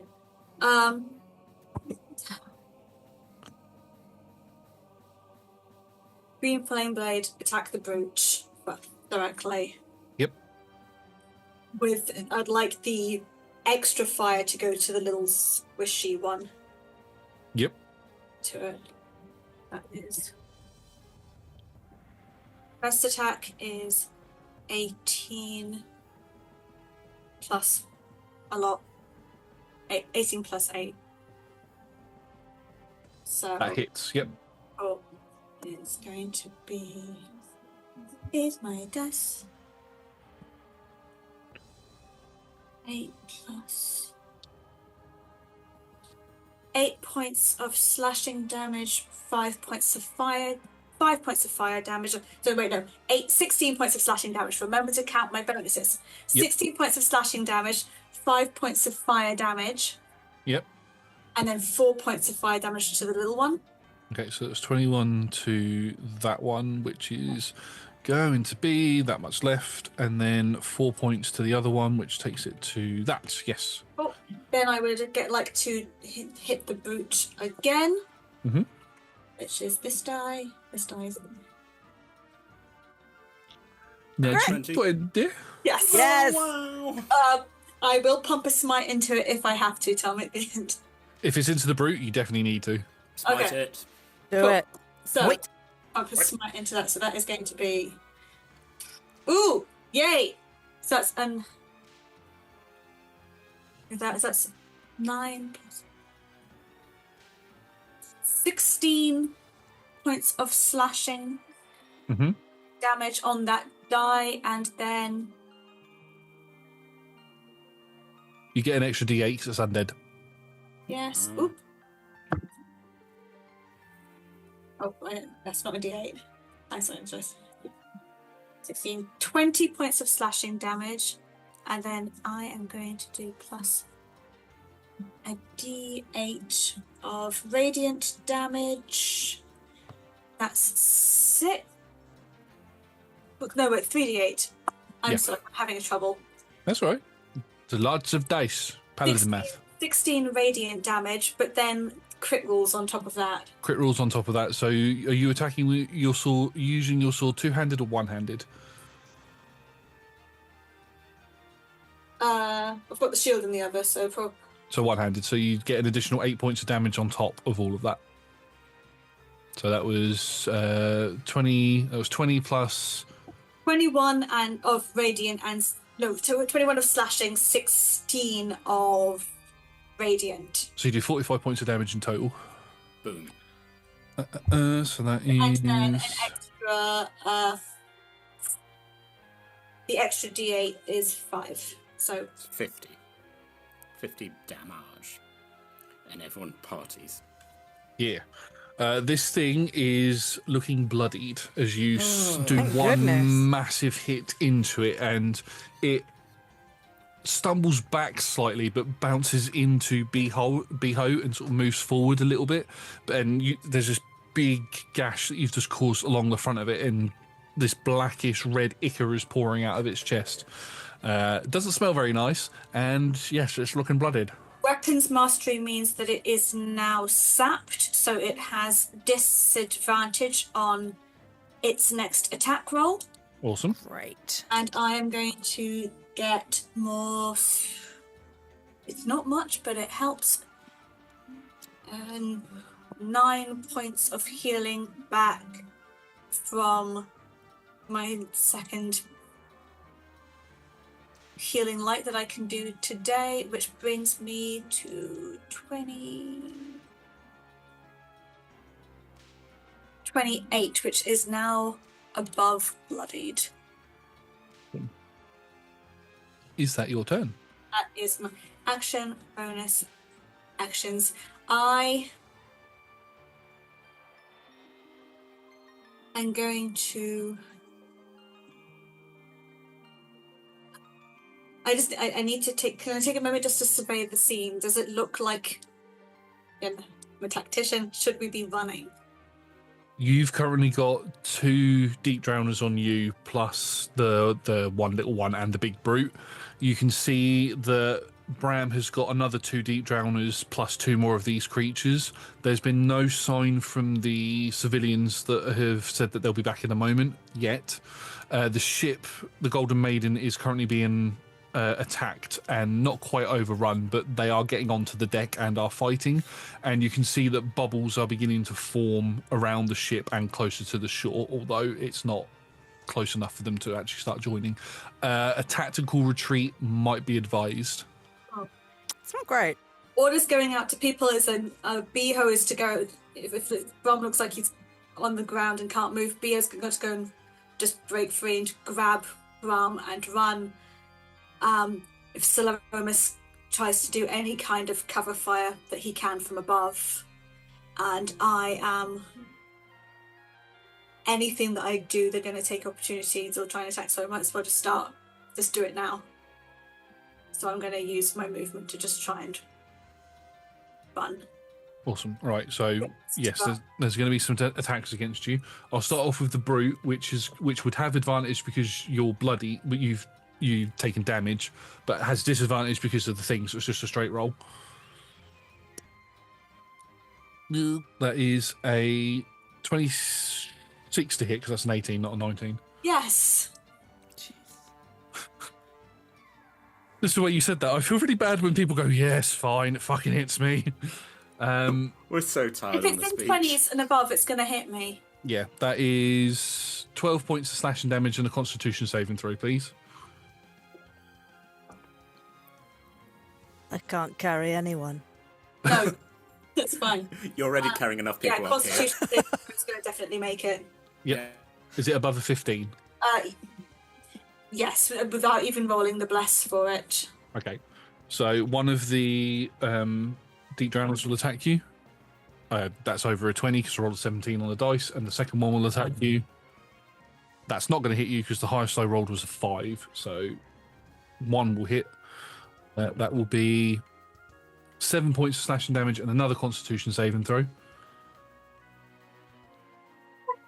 It's below 10, guys. What, you rolled below 10? No, as in my hit points. Oh, okay. The Deep Drowners... I was telling you now, the Deep Drowners DC for theirs is 14. Didn't make it. So you freeze up as you go to run away as it attacks you, and then the little drowner gets an attack against you. It doesn't have Blood Frenzy, but it will get advantage because you're now paralyzed. Actually, no, it won't get to attack you because you're technically not moving anymore because you're paralyzed. So you're just locked in place as you try to run away. Is that the end of your turn? Yeah. You now get to make a Constitution saving throw to try and get out of it because it says at the end of each of your turns. The bless makes it okay. And it's against the Deep Drowners DC, not the Brutes. Okay, so that is a 14? Is it? Meets it, beats it. Oh, no, that was confirming it, but... Oh, yeah, DC's 14. That's a nat 20, baby. Yeah, you are able to get out of it. Unfortunately, it's the end of your turn, so you can't carry on moving. You are still locked in with them. Again, video game, it glitches and she's accidentally done the movement. It's like, oh, I'm here. At the end of your turn, that goes to initiative count 20. Elodie, please remind me not to skip your turn this time, as the crew of the Golden Maiden begin clearing off some of the creatures, some of these drowners from the ship. You watch as the ballista spins round and begins firing down towards the shore, which means that I need to roll 2 attacks for Denna. 1, both are going to hit. And this is big damage. Big damage. Wait. Oh, wow. One of those was a 10. Oh. That is going to be 25 points of piercing damage as you watch as 2 ballista bolts smack into the back of this large brute. So that takes it down to that many hit points. And as that happens, you hear the shouts and cries of battle, or battle cries come from over the battlements, as not just the 3 civilians that you'd saved, but another 10 people all pop up and with arrows and start firing them down at the drowners. Some of them are going to miss, so I'm just going to roll some d6s and say that's how much damage they do to them. That's a 2, that's a 3, that's a 6. So that's going to be 11 points of damage that they're going to deal to the 2 deep drowners that are currently fighting Brahm, because they are the closest to it. Appreciate it. So one of those now looks bloodied. One of them is nearly bloodied. Now we move to Elodie's turn, as the gate begins to open slightly. Or Celeramus is done. Thank you. Okay. So Vesenia is still surrounded by not surrounded, but like has within 5 feet of her 3 things. 4. And 4 things. Okay, and Beho is right there with her as well. Yes. Cool. And then Brahm has 2 on him, but cannot move. I'm gonna, if it helps, I'm gonna point to Brahm and say, get him out. But he can't move. To Beho to carry Brahm out, right? Yeah. But yeah. If anything that you do helps that happen. Well, I'm just wondering if we imagine that you've got like the beach at the bottom, and then you've got the cluster of 4 enemies, and then Vesenia and Beho like at the top of that cluster, like the cluster between them and the sea, or are they in and amongst the cluster? Beho is closest to the sea, is the closest to the sea at the moment, and Vesenia is sort of in the middle of everything, with everything around them. No, I can't do that. I mean, I'm only at level 2 artificer. That's true. throw a potion. But I am thinking in terms of, I am thinking in squares. I think in squares. I think that there's 3 by Brahm, isn't there? Because we still haven't got rid of that deep one, and there's 2 little ones. There's the two deep ones and 1 little one. on Brahm. And Yeah. no, And one of them we've not even touched yet. there's 4 on both of you because there's two deep ones, 1 brute, and a little one on Vesenia. Then there's 2 little ones and 2 deep ones on Brahm. Okay. Can we logic that, given that we were rowing for quite so long, and knowing that it was drowners we were coming to fight, that Elodie could have done her trick of preparing 4 stones that smell like her blood? Yep, you can do that. Okay. That being the case, I will say before you do anything, because I have a feeling I know what you're about to do. You tried that in the last combat when they were on the deck and they didn't follow the blood. They did when they're in the water. that's true. Just throw the rocks at their heads. They don't expect it. Just shove it up their noses. I mean, it might stop more coming up at us. True. That's not a terrible idea.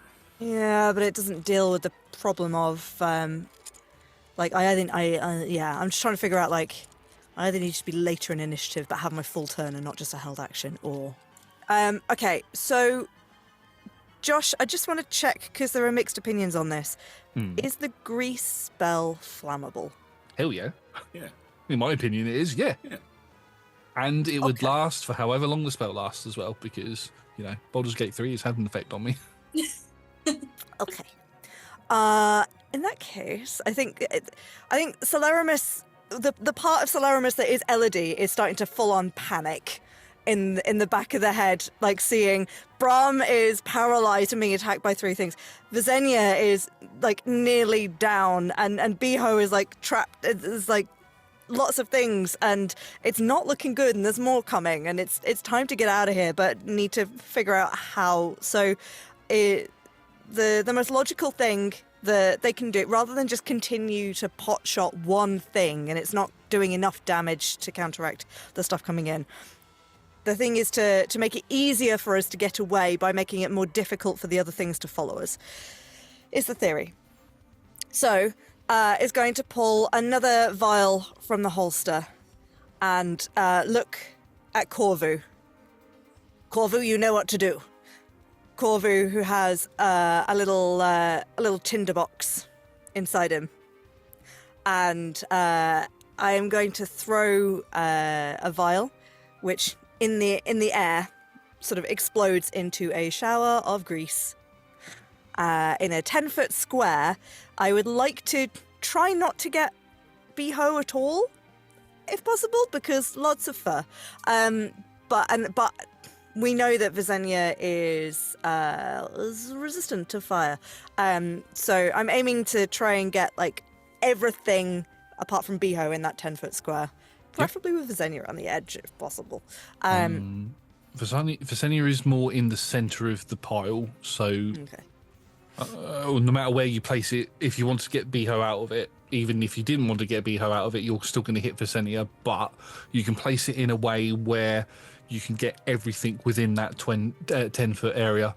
Because I know Greece has a you slip over on your ass effect. When do they need to make the saving throws for that? When the grease appears, each creature standing in its area must succeed on a dexterity saving throw or fall prone. Awesome, right, so let's do dexterity saving throws for 2 deep drowners, a brute, and 1 little one, and Vesania.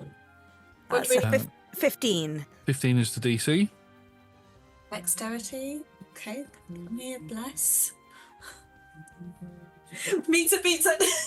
Oh, Does the cottage. Whoa, whoa, whoa, whoa, whoa. Whoa, whoa. I shouted to you. Incoming, Vesenia! This might be a terrible idea. I'm sorry. The only Flash thing back to the ship where you're like, oh, this bacon grease. And I'm like, all right, okay. Here you go. it would be helpful, I swear. The only thing that passed was the brute. Everything else, the two deep drowners and the little one all fall to the floor in a pile. Okay. Well, if it's still there at the end of its next turn, then it might try again, Love it. I guess. So that's my action. Bonus action was instructing Kovu, who is going to fly down. And I think, to be fair about it, I don't I don't have a ranged make it fire. So I think Kovo is going to actually fly down to the corner of where that grease landed with its little tinderbox and just and then try and fly away. I appreciate that may put him within opportunity attacks, but 3 of them are on the ground anyway, so... He's not made of blood, so he's not of interest to them. So Okay. it just flies away, and the area ignites in fire. For the purposes of this, anything that starts its turn in the fire will take a d6 of fire damage, unless there is something... Thank you. No, because it's not a natural thing, is it? So, yeah, so it'll be d6 of fire damage. It'll be like if you're actually on fire in terms of D&D rules, so... Cool. And then for movement, this may be a real dumb idea, but here we are. I am just going to fly straight into the smallest one attacking Brahm. Awesome. There's 2 of them currently, but you can fly straight at one of them. Yep. Yeah. Obviously, I can't do any damage as an action, but I'm just going to fly into one. Essentially, to try and land on it and bundle into it to try and knock it to the ground. Okay, make me a strength or dexterity, acrobatics or athletics check, please. Okay. This will be contested against its strength. We'll go with acrobatics, which is a +6 right now. Ooh, not great, not great. That's an 11. I got a 13. So as you smack into it, you don't knock it prone or anything, but you just sort of bash into each other as you would have originally. But, because you were flying at it at speed, I thought you might be able to knock it off on its ass. Thank you for giving me the benefit of the doubt. That's all right. Is that the end of your turn? Yep. Awesome. Would you like to roll me a d6, please? Okay. Oh, yeah, and as he lands, we'll be like, have at these scallywags. It's only a fool and a coward that attacks a defenseless man. That's a 4. And Okay. hopefully they're not going to attack Brahm. Unfortunately, these are all... So we've got the Brute, the Drowner, and the 2 Deep Drowners that are all on Hera or Vesenia that are going now. So you can roll 3 more d6. What? You don't have to, Nat. You can just say no. But, this is burning them. Oh, that's fine. For burning. This is for A good burning, yeah. roll. Yeah. Okay. That is a 5, a 4, and a 3. Nice. 3 to 86. Okay, so the Brute is the only thing that can attack with advantage because it is still stood, so it is going to make its 2 attacks against... It's still sapped. It's sapped, so it'll be a straight roll. Oh, that's not a very good roll on that first attack. That's going to be a Oh wait, no, 30... it's next attack roll. It's not sapped anymore. Okay. So it would have advantage. I'll roll that again. Okay, so that's a 20 to hit. Yeah. God. Tally, you could have saved yourself there. Could have, yeah. Could have done a lie. Fine. It's fine. 14 points of slashing damage. Don't say it like that. That was a lot of damage. I rolled 2 5s. It's fine. Go up. No, I'm not. Biscuits. You watch as Vesenia falls into the ground, and then for its second attack, it is going to turn round towards Beho. No. Okay. It is going to grab Beho by the throat, and it is going to throw him to one side, causing him to fall on the floor, and then it's going to lean down and grab Vesenia by the foot and start making its way towards the ocean. It gets into the water with Vesenia floating there, because it moves half its movement, so... Lady Vesenia! No! Wake up! Wake up! That makes it the other 3 drowners' turn. 2 deep drowners, 1 drowner. They're all going to get up out of the grease, and they are going to dogpile onto Beho. While on fire. 1 was an actual 20.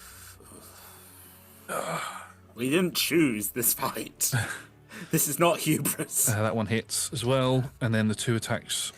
The 1 attack that hits. That hits what is going on, and then 1 more attack. That also. Okay, so that's 5 hits against Beho. The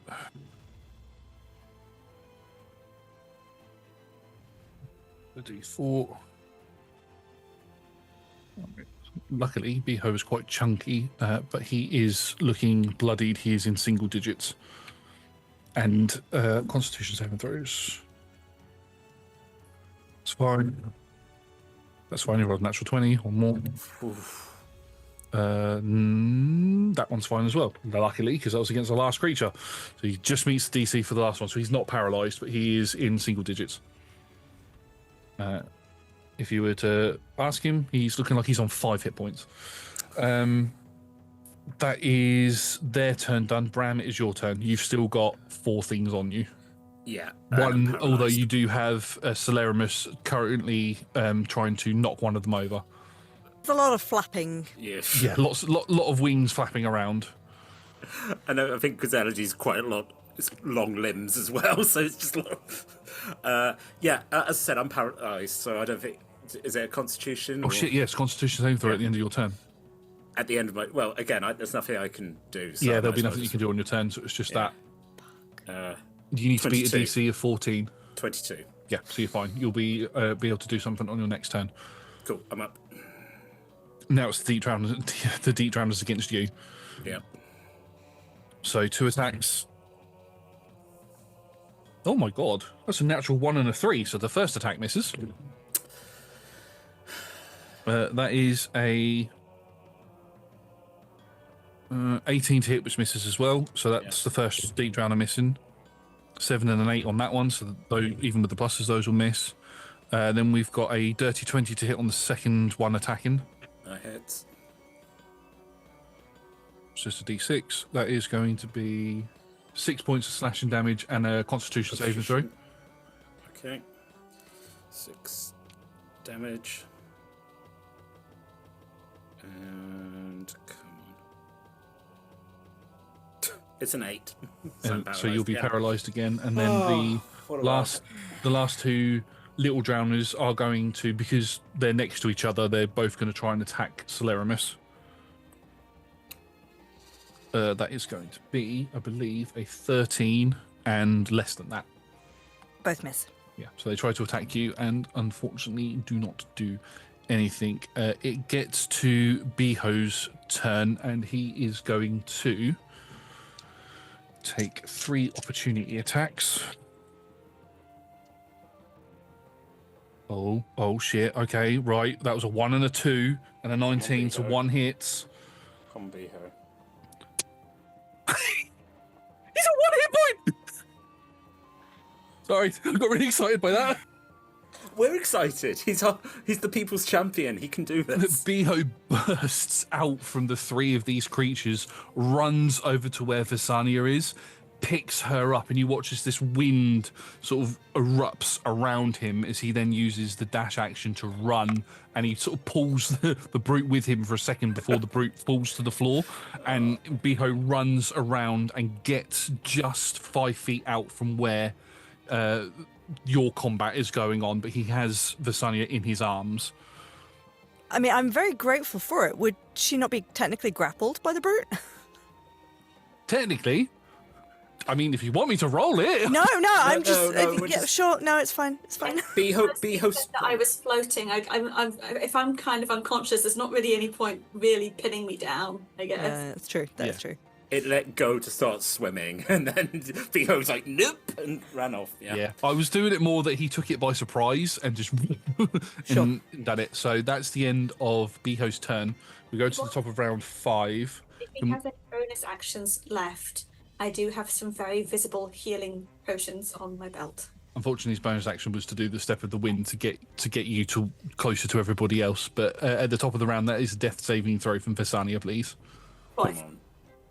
Oh, what? Sorry, 5. 5. Okay, that's 1 failed death saving throw.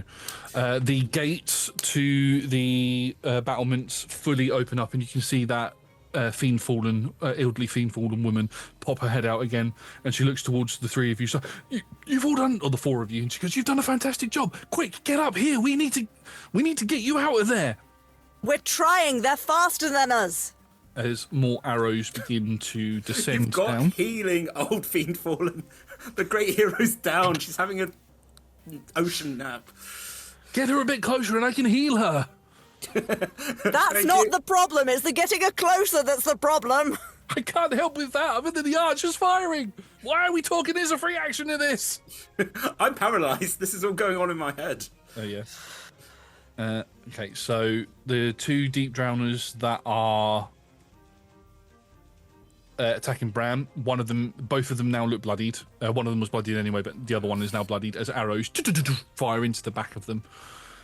The crew of the Golden Maiden have now cleared the drowners off of their ship, and you can see Artelago, whoever's looking, is on the top, and he's looking over, and you can see he's surveilling the scene, and he sort of signals, and for those of you who know any form of sign language, he is signaling for the ship to retreat. So they're going to start fleeing now. So they can see what the situation is, and they're going to try and survive another day. So that then makes it Elodie's turn. Elodie, you have Brahm next to you. You've got 2 of these baby drowners in front of you. 2 of the spawns, should I say. Mm-hmm. Sorry. And Vesenia is within 10 feet of you, being held by Beho. Because I used Grease, I don't have any spell slots left, so I can't cure wounds. I do have my healing hands, but I'd have to get to Vesenia. It might be more beneficial given that Beho has her and can see the potion to just take away as much of the stuff that might attack Brahm and I in the way. Give me a rundown on how the 4 drowners next to us are looking. So the 2 that you're currently in combat with now, one of them is not injured at all. One of them is slightly injured, the spawns. And then in terms of the deep ones, both of them are bloodied. And then you've got 30 feet back, you've got 2 more deep drowners, a brute, and another drowner, which looks like... But there is grease between them and us. Yes. So I need to run through that to get to you. Okay. Because they're not intelligent enough to run around it. Yeah.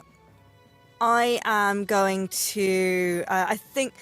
Solarimus is going to sort of assume that the little ones are not going to hit as hard. We'll stay right in the middle of them, wings flapping in their faces, and use the big flaps to kind of do a turn and bring the pistol right up underneath the chin of the deep drowner that looks the worst.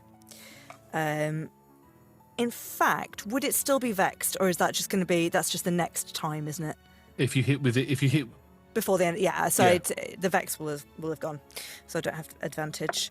That is a non-nat 20 to hit, though. Yes. Sorry, was that against a deep drowner or one of the little ones? Deep drowner.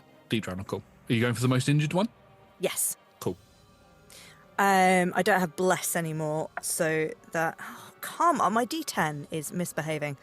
So that's 13 piercing plus 3 fire. Okay, Straight up through its face. That is a hefty amount of damage as your weapon's magical, so as you pump the pistol up, it doesn't cause an explosion, it doesn't cause the head to explode or anything. It doesn't quite penetrate up into the throat area, but it does cause blood to spill out, and it does cough out a little bit of blood as it tries to hiss towards you. Great. And then Corvu is going to come in for another little baby attack. I don't think Corvu's got it in him to hit the big ones, but we'll try. Come on, Corvu. I believe in you. With a 10, probably not. Unfortunately not, no. No. It just does his little, like, bullet cough thing, but it's a bit like... He's so tired from flying and carrying a tinderbox, and it's just like... He did a fire. He did a fire. Okay, he's gonna hang around Vesenia, just kind of like hop onto her shoulder as she's being carried by Beho, and just kind of like gently peck, just to like be like, come on, wake up. Yeah. Okie dokie. Is that the end of your turn? Yes, not going to move until Bram's up. Can you roll me 4d6, please, and tell me each result individually? Okay. Number 1 is a 3. Okay. Number 2 is a 4. Yep. And we have another 4. Yep. Oh, And a no. 4. Okay, so the other drowners, the ones that were in the fight closer to the bay, all run into the grease. I need to make Constitution, Dexterity saving throws for all of them as well. What was the DC? 15.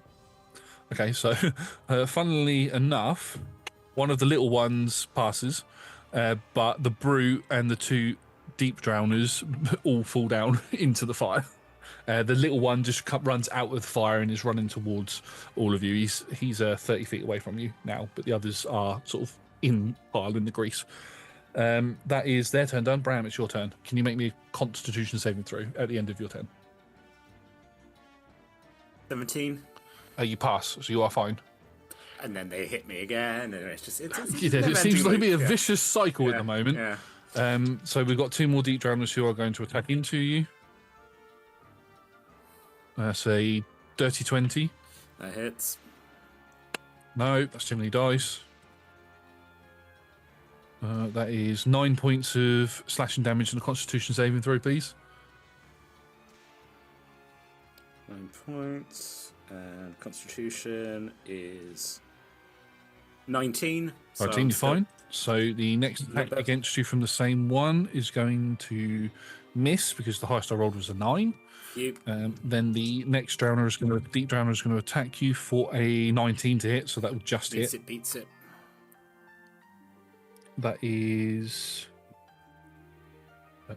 Yep, that's 8 points of slashing damage and a Constitution saving throw, please.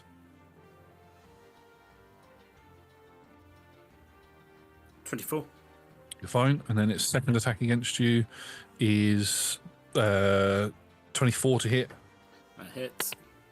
That's going to be 4 points of slashing and another Constitution saving throw.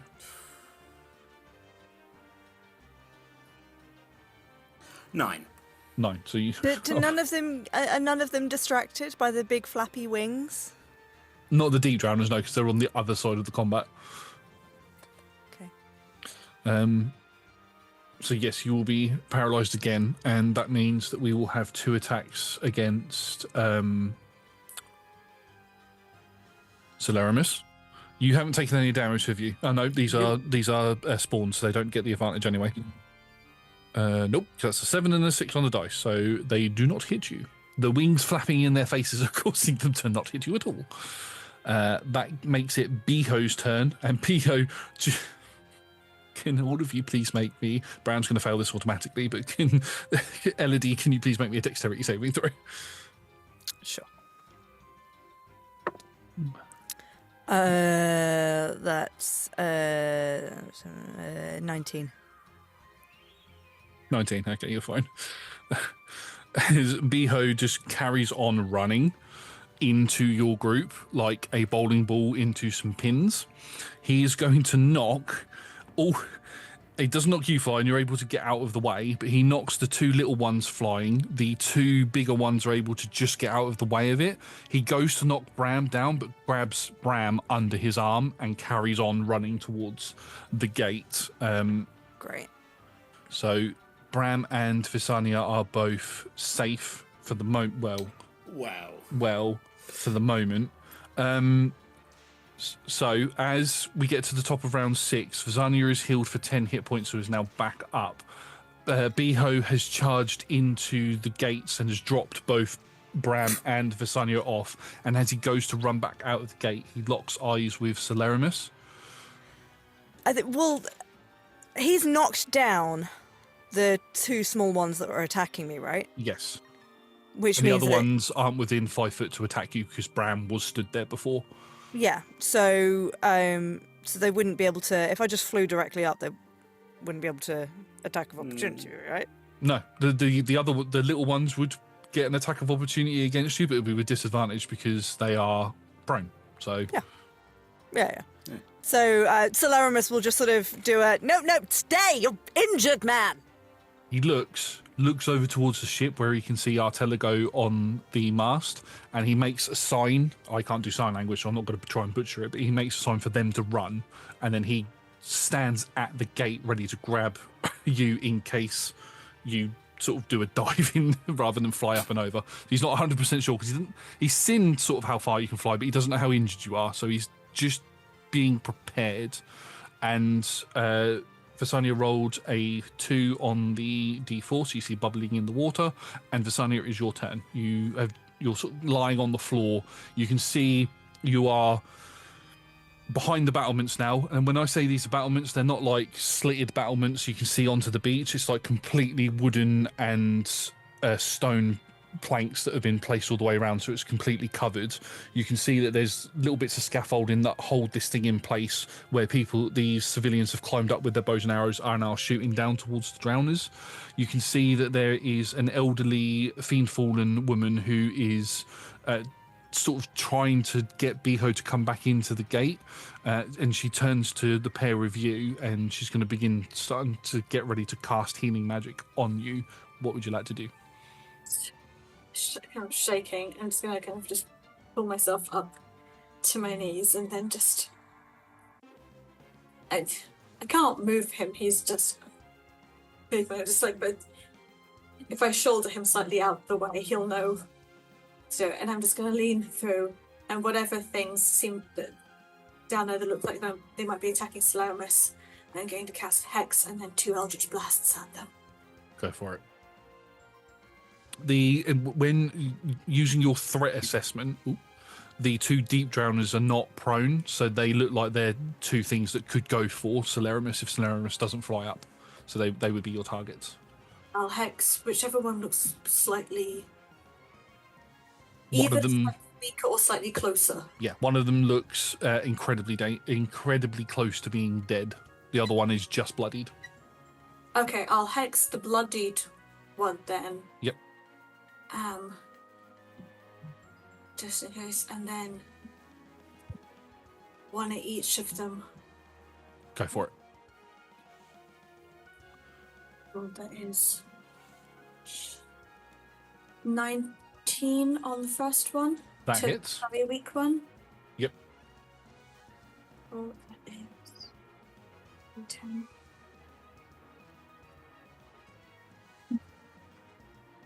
Let's die. 10 points of force damage. Is that with the hex as well?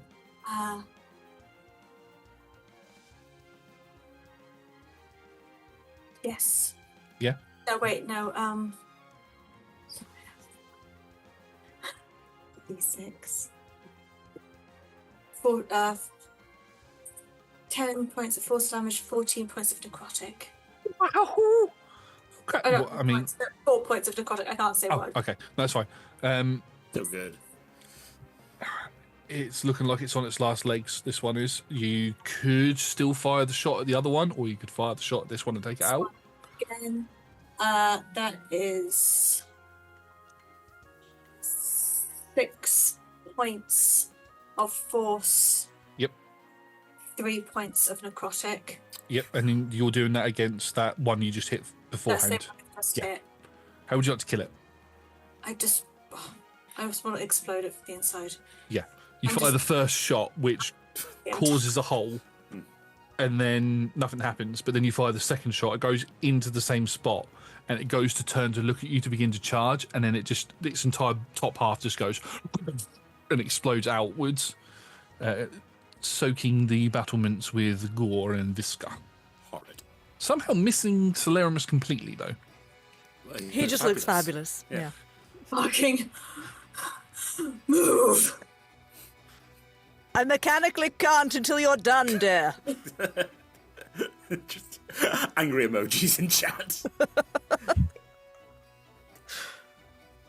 Is that you done, Vesenia? Yep, awesome. You watch as the Golden Maiden begins to set sail and begins to move forward in the water, and more arrows begin to fire down into the drowners. That one will take another beating. That much left. As their target is the closest thing to them. Slaramus, it is your turn. Great. Obviously, we'll fly up and Yes. towards the gate. The one mid-chunky deep drowner that is remaining. That's the one that's not taken any damage whatsoever, right? Sorry, I'm just rolling my opportunity attacks against you with disadvantage. The highest I rolled was a 15. Not gonna cut it. Awesome. Sorry, what was the question? Deep drowner that is left, big drowner, has not taken any damage. The one that's still standing where you currently are is looking very bloodied. You've got 2 more deep drowners and the brute that are currently laying down in the fire. And then you've got... Just having a nap. Just having a nap. Then you've got the 2 spawns that you've just flown away from that tried to attack you laying on the floor. Yeah. One looks untouched, the other one looks slightly injured. And then you've got one on fire that's running towards you at the minute going... Okay. I don't care about the ones that are lying down. I'm concerned basically about these gates. Like, how strong do the gates look?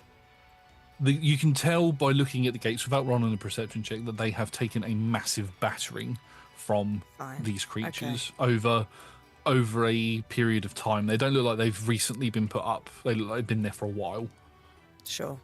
I mean, my action will be to dash, to fly. But I think before I go, will Corvu. Sorry, yes, Vesenia. When you woke up, there was a little mechanical raven on you. So Corvu was with you. Just a normal Monday. Sorry? Just a normal Monday. Wake up with a Normal raven, Monday. Yeah. Just before I go then, I will try... They're strong, so it's not likely to happen, but we'll try another Blood Curse of Binding.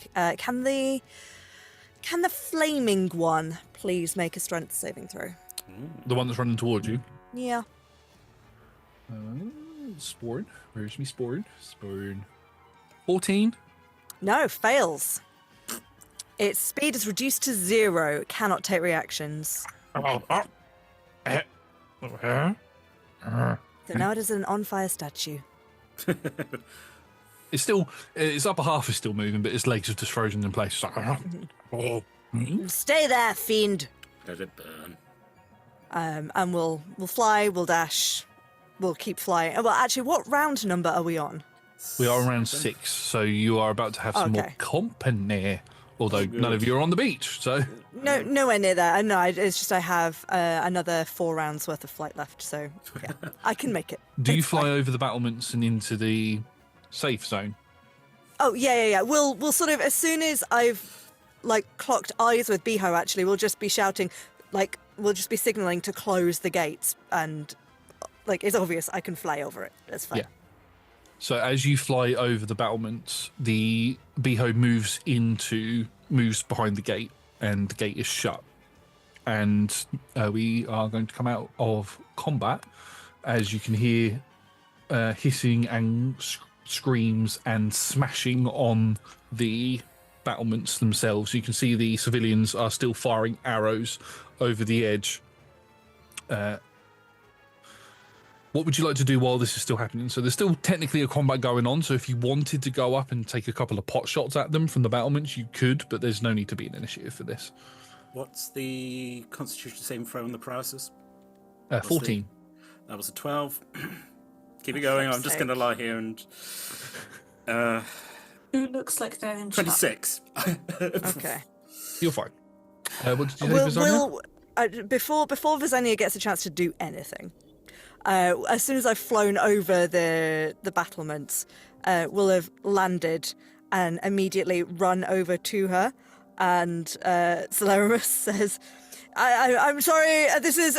Elodie wanted to give you this, and we'll just give you a massive hug. I hope I have permission to touch you. It's a bit late now. It is very awkward, and hand comes up and just pats it, going. You will get 3d4 of my healing hands as well. So that's a 3, 6, 9 of glowy radiant healing. I use my second wind to get 6 hit points back, and then look up and go, right, wait, how's everyone else feeling? Do you does anyone need more energy?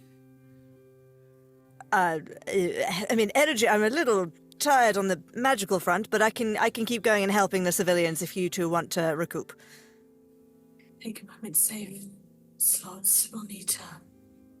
Who's in charge? That would be me. And the elderly, feet-fallen woman steps forward. So you can see that she's was probably once purple of skin, but it's faded more into a dull pink with age. It's completely grey hair that is shaved at the sides and is plaited into sort of like a warrior's plait that goes down her back. She's got a big shield in one hand and a giant mace in the other. And she's wearing very battered and tattered armor with what looks like was once probably like a tabard over it, which has been ripped in places, and you can see the faint symbol for one of the guardians on it.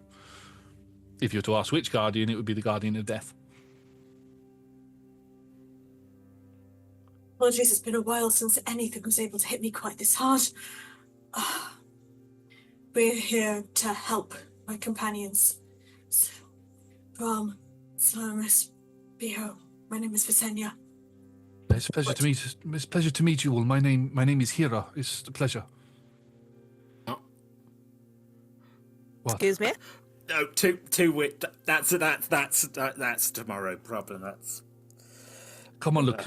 Any conversations we can have. Let's get you up to the lighthouse and get you all seen to and healed up. Please come with me. Your folks on the battlements, are they? Do they need further assistance? If you would like to assist them in any way, if you feel that you are capable, then please do. It would be good to have someone skilled in combat guide them with their shots. But the drowners have never breached the battlements, have never breached these battlements, so we will be safe now that the gates are closed. I am still full of vim and vigour, Milady Vesenia. You keep Corvu with you, and if you have need of me, send him to me, and I shall help these folks out. You hear like a loud cough coming from behind, and you can see that Beho is on one knee and is sort of coughing up blood as he's still on one hit point. Hold on. I'll throw him a potion. Grabs it in his rather chunky hands and fiddles with the lid and pops it off, and then takes a drink out of it, and yeah, he'll get some hit points back. He'll get he's on 11 now. I look at Solaris and go, all right, you got this. That's me basically using Rally. You get 6 temp hit points. Oh, using my superiority die. nice. Did you want to give them to anyone else? I still have 2 temporary hit points. I only took damage from myself. Take that away and give it to someone. Well, that's the thing. I mean, it's for, like, I think I gestured to Beho, like, you going upstairs. I can speak to Beho. He doesn't say it is healing. Yeah. Thank you. So that's not even his voice. Thank you, Beho. Thank you for saving us. Safe. Terse nod. Yeah. No, again, like, we're going for healing. I want you to, you've now got 6 temp hit points. Cool. It's just, thank you. I didn't get to use my superiority dice. Beho walks over to Vesania and he just looks at you and goes, "Help?" Appreciated. He picks you up and kind of starts walking with you. I see he's allowed to touch you.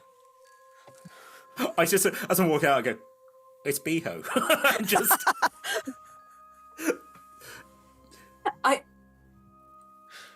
Have you ever felt like you would be the bad person if you didn't step slightly out of your comfort zone for somebody else? You're walking up the hill with Beho holding you, and you're sort of sticking your head over him and saying this down to them. Yeah, sure. Solaris is staying, so I guess not. Yeah. It's like I don't complain when Sonny gets huggy. I think I don't know. Like, we're working on it. We will get there. You know. I actually Solaris sort of like pat on the shoulder and go, "Well, again, thanks for out there." You know. No, you too. I'm sorry that I could not do more. No, don't feel like that. You did a lot. Also, you set them on fire. That's yes, that was rather brilliant, wasn't it? That's something the bards can tell of as we watch as the fire starts going out. You know. One day, Miss Elodie will be able to deal with paralysis. I'm sure she has thoughts about trying to make potions, but today is not that day, I'm afraid. No. Well, I mean, between the two of us, I'm a bit worried that she's going to, like, paralyze herself and then hope there's, like, an antidote, but, well... She can hear you, you know. I look into Lemus's eyes. I'm worried that you're going to paralyze yourself. Just do it safely. She's very bright. I fully trust her. I just know that when it comes to science, when you do it on yourself, you know, it can be dangerous. Anyway. Well, such as this, just gestures towards this right here is science, good sir. You know, I'm sort of like doing the walking backwards kind of, and you know how magnificent you are. I do, and I am. I think as we both sort of bow to each other. The wings have fully gone now, so Solaris turns around and realizes he has to walk up the steps to get to the wall. It's like, oh, bugger. I think as I sort of hurry up, and so I'm walking in step with Beho, and I just... Vess is now walking. Vess during this conversation just went, actually, no, I am extremely uncomfortable with this. And just went back. Okay, and he puts you down as soon as you say that. So I feel, now I'm walking in step with Vesenia and just being like... just sort of, again, like... like, don't know, just, again, a little nod to you. Well... so, those were the drowners. The drowners. They're monstrous. They have never been that much of a difficulty before. No. I mean, as I said, I saw them coming up, and I mean, most of the time I was able to just, like, throw a harpoon at them, but the biggest one, that's new. I haven't heard anything about. You've also not seen a deep drowner before. Yeah. Also, it seems that these bigger ones, the eyeless ones, they seem to be coming out of the deep. Monster. I used to be able to teleport, you know that? Yeah. I said no to all that power because it was part of me being terrible. And now it has killed me. No, don't, Sandy, don't think like that. You made a choice. It's a good choice. It's a powerful... I mean, look, I don't know where Hawthorne is, and that's worrying to me about talking about making choices, and I'm very angry right now, and I'm holding it back, but, you know, flash of the eyes. I get it. Yeah. Something dark within, and you're doing your best to be good, and feeling incompetent either way. You did well. Thank you. Brahm sort of like slightly, because we've both got people we need to get back to, and remember that, okay? And remember that even as you're feeling, the first thing that you did was try and rescue the civilians. Yeah. I want to just pat you on the shoulder. Is that okay? I know you don't just... I tell you what, imagine I did. The intention is... No, I'm doing a thing. I did a thing with Salomus / Elodie, and now I'm doing another thing. Just... Pat. Yeah. Oh, are you hugging me now? It's awkward. Yeah, I hug you at the end. It's just sort of like one arm and hug and go, we're doing a good job. Cool. Okay? I love you both. I'll tell Solaris that I do that later. We're doing a good job. Doing a great job. Yeah. Not uncomfortably let her go. Just that sort of like one arm hug and then sort of like... Also, I just walk over to Beho and just give him a quick like around the side. Your arm doesn't even get around his torso. No, that's fine. Uncomfortably cupping his bottom. It's like, you know, hug it. You know, he's very soft. You know, yeah.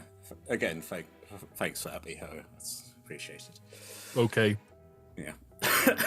As I look and go, but did the time on the ship mean nothing? He doesn't think of me. No, I didn't sleep with Beho. Put that on the record. You did or didn't? You slept with Beho. Like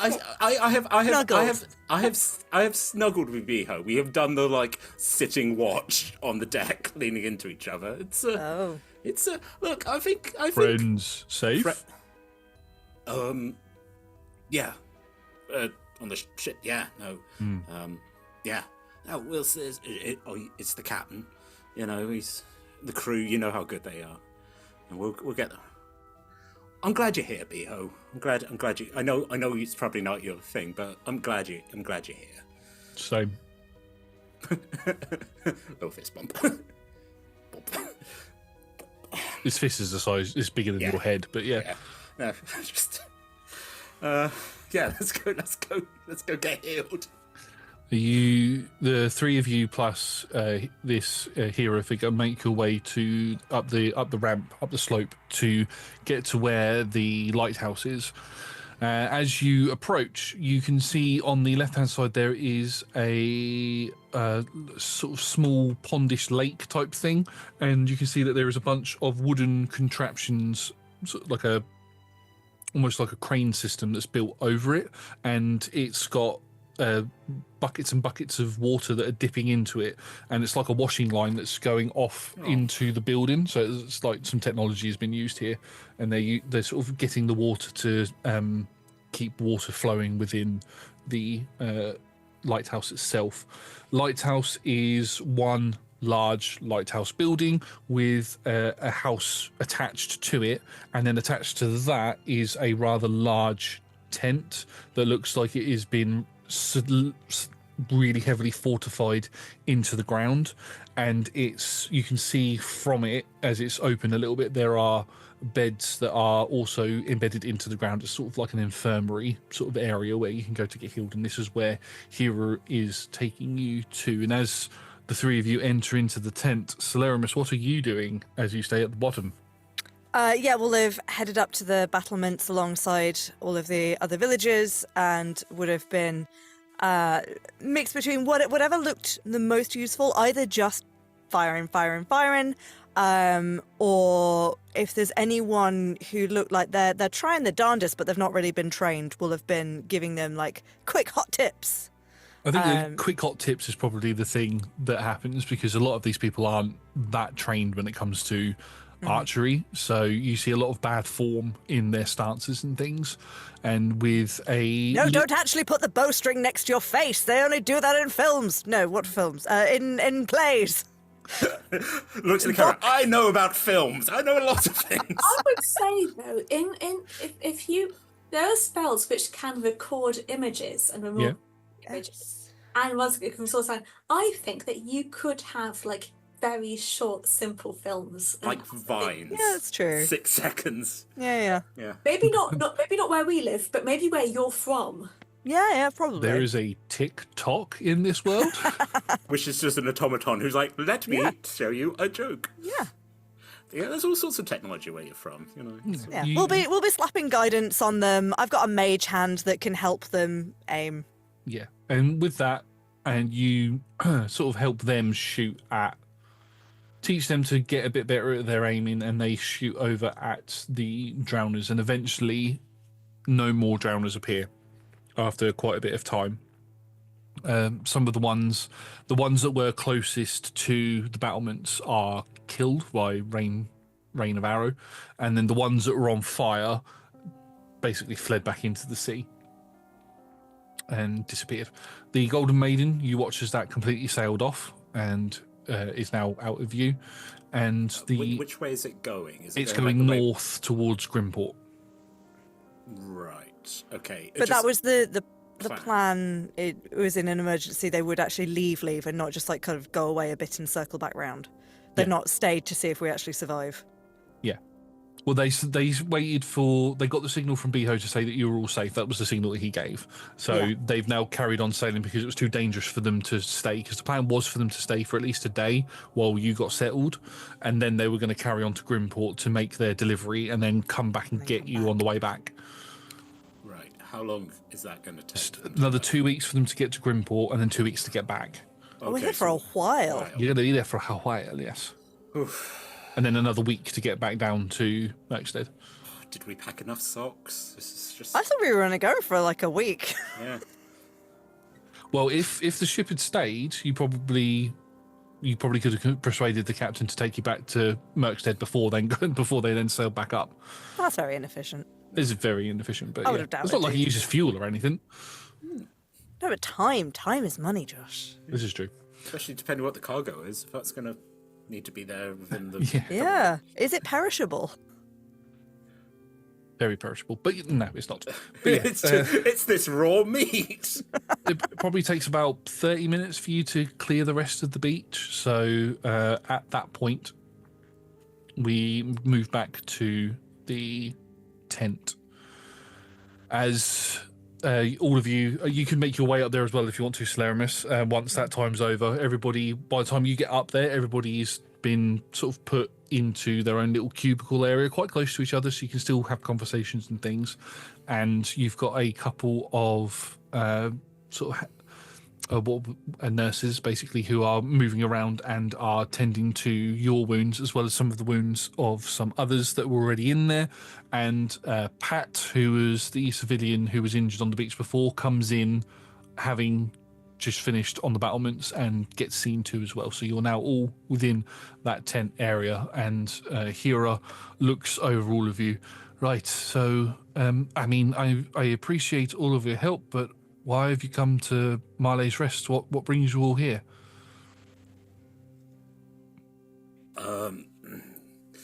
We're on a mission. Yeah, just about it. Yes. Of great import. Yes. We're here because we heard there's certain herbs that would be of use. I'm gonna let me take a stab in the dark and say you're here for Dragon's Thorn. Aye. Yep, we've got that in abundance. Good. Convenient. Well, Would you be willing to part with some? It's not mine to give. It just grows here. So if you're here, you've helped us. So if you want to take some, you can. Very right. generous. We've also we Sorry, appreciate what was that? Yeah. What was that little? She's gonna say little one, implying that you're younger than her. To Vesenia. Apologies, that would be appreciated. Thank you. Sorry. No, it just. I mean, we might. Do you have somewhere a bit quieter for us to? Yep, we can go through to the house if you want to speak in a bit more private. Although, you might want to get yourselves looked over a little bit more first. So get yourselves patched up, and when you're ready, come through and speak to me. Appreciate it. Thank you. Thank your people for it. Unfortunately, you're going to have to deal with some more manual healing. I'm the only one on the island who's able to cast healing magic, and just in case something happens, I need to keep my reserves. Do you have a kitchen? In the main house, I do, yes. Right. I might be able to. I cook, so. We don't have a lot in terms of ingredients, but you're more than welcome to help yourself. Lots of goat meat. I think I could do stuff with the goats. Why is everyone chortling? I'm a good chef.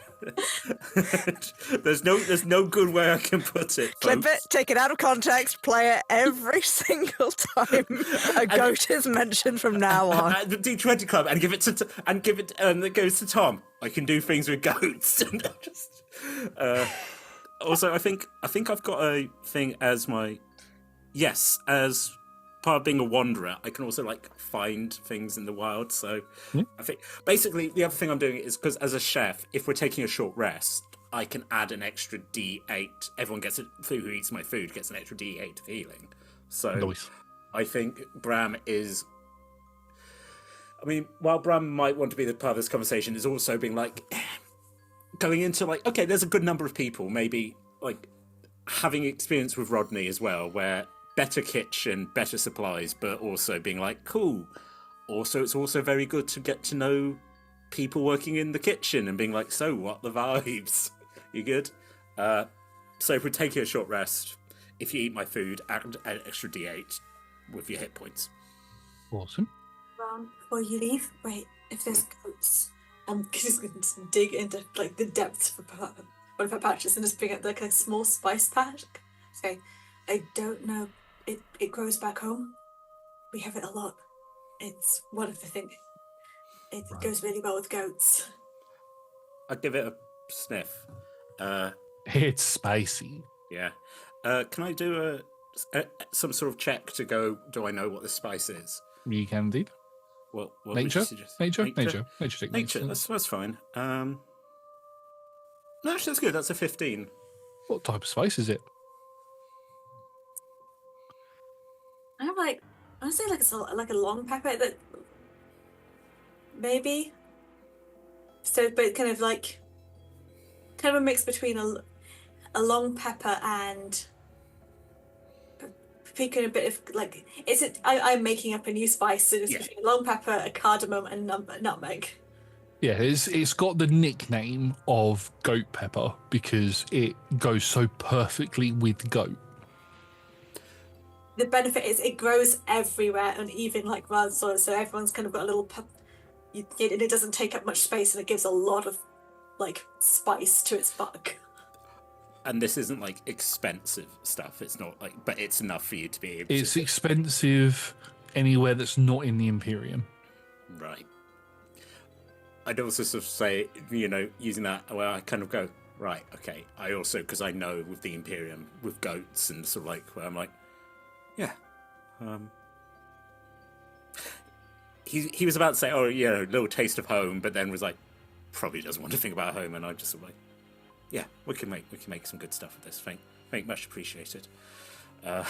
Gentlemen, you got any like preference for what I'm making, or you just everything's delicious, old chap. You're a gentleman and a scholar. I'll see you. Well, actually, you say that. I'm thinking, with all these injured people around, it might be a good time for me to tag out and, yes, let someone who's better with maladies. No, possibly. Anyway. Time to bring my... conscious that this is a place of people who've never met any of us. Have seen that I have wings, I guess, so there's... unusual, but sorry. I think I sort of like gestured to you, like, come have a walk with me. So enough to be like, you can walk off with me and then come back.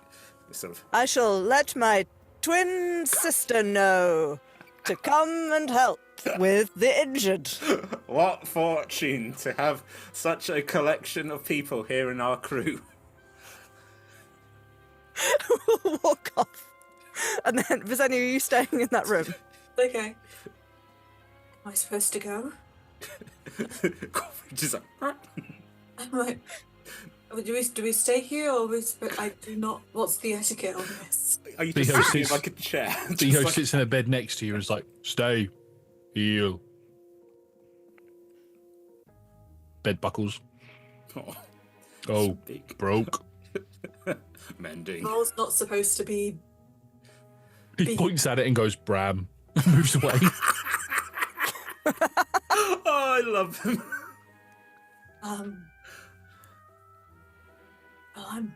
Well, I'm failing as any kind of leader right now. So let's go and become a person again. Just kind of find a corner. It is a lot between a huge amount of training of do not show weakness in front of anybody that you do not trust implicitly, and ow. As you, so you're staying to be healed. I think I'm going to find a corner just outside so I can just take a short rest and heal myself. Yeah. I don't know these people, and my closest allies have wandered off. Not for very long. Yeah, no, not for very long. No. Biho follows you, and he kneels down next to you as you begin to do your preparations for your short rest, and he holds his hand out. Friend?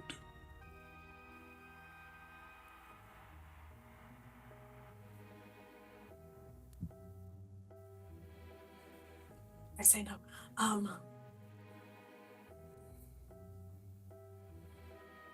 Soon. Me, not. You seem great. I'm not good at this. Okay. I stay. Sure. He sort of goes into a meditative state and sort of sits there with his eyes shut. And takes a short rest as well. if you are doing a short rest, I will come back with like goat stew. So do add the D8 if that helps. Before that happens, like literally, we'll have just like walked out of the corridor with Brahm, and then we'll have taken a different potion. We'll have taken a second. Actually, sorry, the way that we've agreed that these work, Josh, because we've never actually sort of had the chain taking potions before, and we've tweaked this from the original Blood Hunter. Is that we said that we had we had the sort of the general mixes that I have to do once a day, but once I've done that, I have all 4 of them ready to go, right? Until you use them, you don't have to. You don't have to prepare. I don't have to spend like the minute doing it. I've just got them if I spend the time. If you don't use one, you don't lose the use of that one. If that makes sense. Yeah. Cool.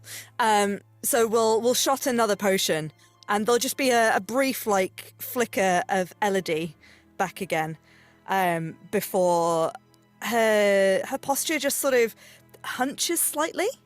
And she goes from like sort of being very sort of chest up principal boy to just sort of everything just coming like slightly more hunched, hands in front of her. Right, I better go and have a look at all of those injured people then. You get on with that stew, young Brahm, and I'm looking forward to having some. And she'll waddle back into the infirmary. It's a pleasure. I don't think we've actually been acquainted. Oh, sorry, Perceptia, love. No, we have met. I waved at you, but you didn't respond. It was very rude, but never mind. I'm sorry, ma'am. I'll make it up to you. Do you have any preference when it comes to food? Oh, the sweeter the better. She'll pinch your cheek. Brahm just sort of like gets a slight look in his eye of like, oh, look, that kind of affection. I haven't had that in a while. Good. No, Perry sweet. Got it. Oh, well, no, you got to watch your teeth with that, though. She's a risk. Again, Bram's like, as he walks away, we kind of see like the shadows come back, and the humor drops off. And he's like, right, goats. Yeah. I'm just going to roll a little perception check to see if I catch that. With advantage. Oh no! Oh no! The Nana is here. That's only a 13, though. I think also sort of like how worried is Elodie about Brahm in general? Like considering what happened on the boat with the. Yes, worried. The majority of times it's happened, it's been Celerimus taking the fore, so there's been a lot of like big outward distraction kind of thing, and there's not really been chance to sort of sit down and chat with you properly about it. I also think if you're in like Nana mode, where you just were like, that boy seems brooding. I think even like with 13, you're like, he's trying to be useful, but also, I mean, you weren't there, but when I was like, cool, Hawthorne's not here, where it's just that sort of thing of like, I think enough. Just it's always fun in a D&D game where you're like, cool, be worried about my character because worrying things are happening. Yeah. Abram? Turn on. Yes, ma'am. We're going to do some good here, and we'll figure things out. All right? Of course. You got to tell us what's going on. I've got some people to fix, you've got some curry to make, and we'll have a chat later, okay? See you on the other side. Now, where's that Vesenia got to? Sitting sadly in the grass. Making a dandelion chain. I can roll a deception check if I'm encountering you. This is very funny actually to come. I rolled a natural 1, so unfortunately. Oh no, everything's on show. Besenia slightly recoils in horror. Because you are very much. That's not the kind of person she's used to. No, that's entirely fair. I think though, like the insight is also. Yeah, the insight is very good. Oh, that's all right, dear. If you just need a little moment, that's fine. I'm going to be in here sorting out the other injured people and the other folks in there. Once you've had a little sit down, if it behooves you, it might feel better to help them too. If you want to come along, I can teach you what to do. But you sit where you are until you need to move.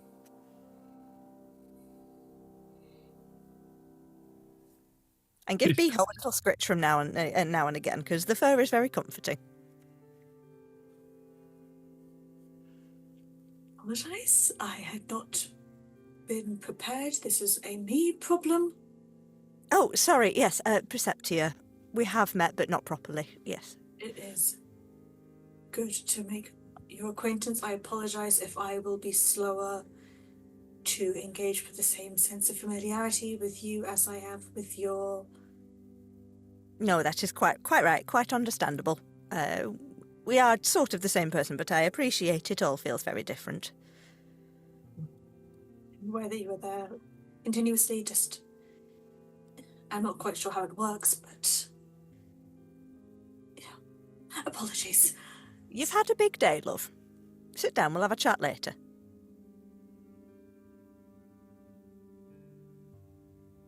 Very, I'm going to the infirmary. very discombobulated, having a slightly maturer, older woman's voice coming out of a rather young person. It's not that, it's that the only people who feel free enough to do that are very powerful people, and often they use it against you and they're kind of bad. So this is actually not a comforting concept right now. This is actually the opposite of comforting. Oh, Yeah, no. all the old people seem to be evil. Anyway, there's a slight retcon for the entire session that I need to do. Wow. As we all hit the ground. As you are there cooking, Brahm, you just feel a presence next to you. And as you look down, you can see Ingrid, the blacksmith who came with you, who did fight on the beach, is slightly bruised and battered now, is with you. It's just stood there like, well, it was a bit of a tough fight, wasn't it? It was. How are you doing, Ingrid? I'm they pretty get good. you? I'm glad all of you lot sort of worked together in that fight and stuff. You fucking forgot about me. We didn't. You were in the were you hiding behind Beho? He's a rather large figure, quite He is. handsome at that, but he's quite a large figure, and he did get in the way quite a bit. In the end, I ended up hiding in his fur. You've been in there the entire time, have you? I've been there the entire time. Yep. Why, he's so big, his fur is full of secrets. Well, I'm glad to see you're doing okay, Ingrid. I'm glad all of you lot are okay. Well, Some of my best customers, you lot. All the money you spent recently on all of your weapons upgrades. If this trip goes well, I'll be able to upgrade your weapons even further. that's good. I mean, as I said, I need to go find those magical things for my shield. That's another thing I have a look at. Yeah. You heard much about this place, Ingrid? Oh, I've only heard a few things in Parson. It's just an island where a bunch of people live. Became inhabited about 50 odd years ago. Some pirates had something to do with some pirates or something. It's always had problems with drowners. Although from what I've just seen, probably not this bad. But No. the thing that I have heard the most when I heard things that I'd learned from my homeland, which is up north in the mountains, is that there is a great forge here. Supposed to be a forge master up there, so rumored to be one anyway. And that's where Mr. Solomon wants us to go to look for this cipher thing that he mentioned. So that's why I came along, because if there is a giant forge up there, and if there is if it does so happen to be inhabited by this forge master, I might be able to learn a thing or two to help improve everybody's weapons back home. That would be good. At least we'll get some good out of this trip. You got any idea about cooking? No, I'm fucking shite at it. I cut a bit. Having cooked a bit of the meat and sort of like put it on not like a bit of paper or something, just to go. You try that. See what you think. All right. Puts a little bit in her mouth, and it's almost like a cartoon when like Elmer Fudd takes something really hot, and it's sort of his face goes.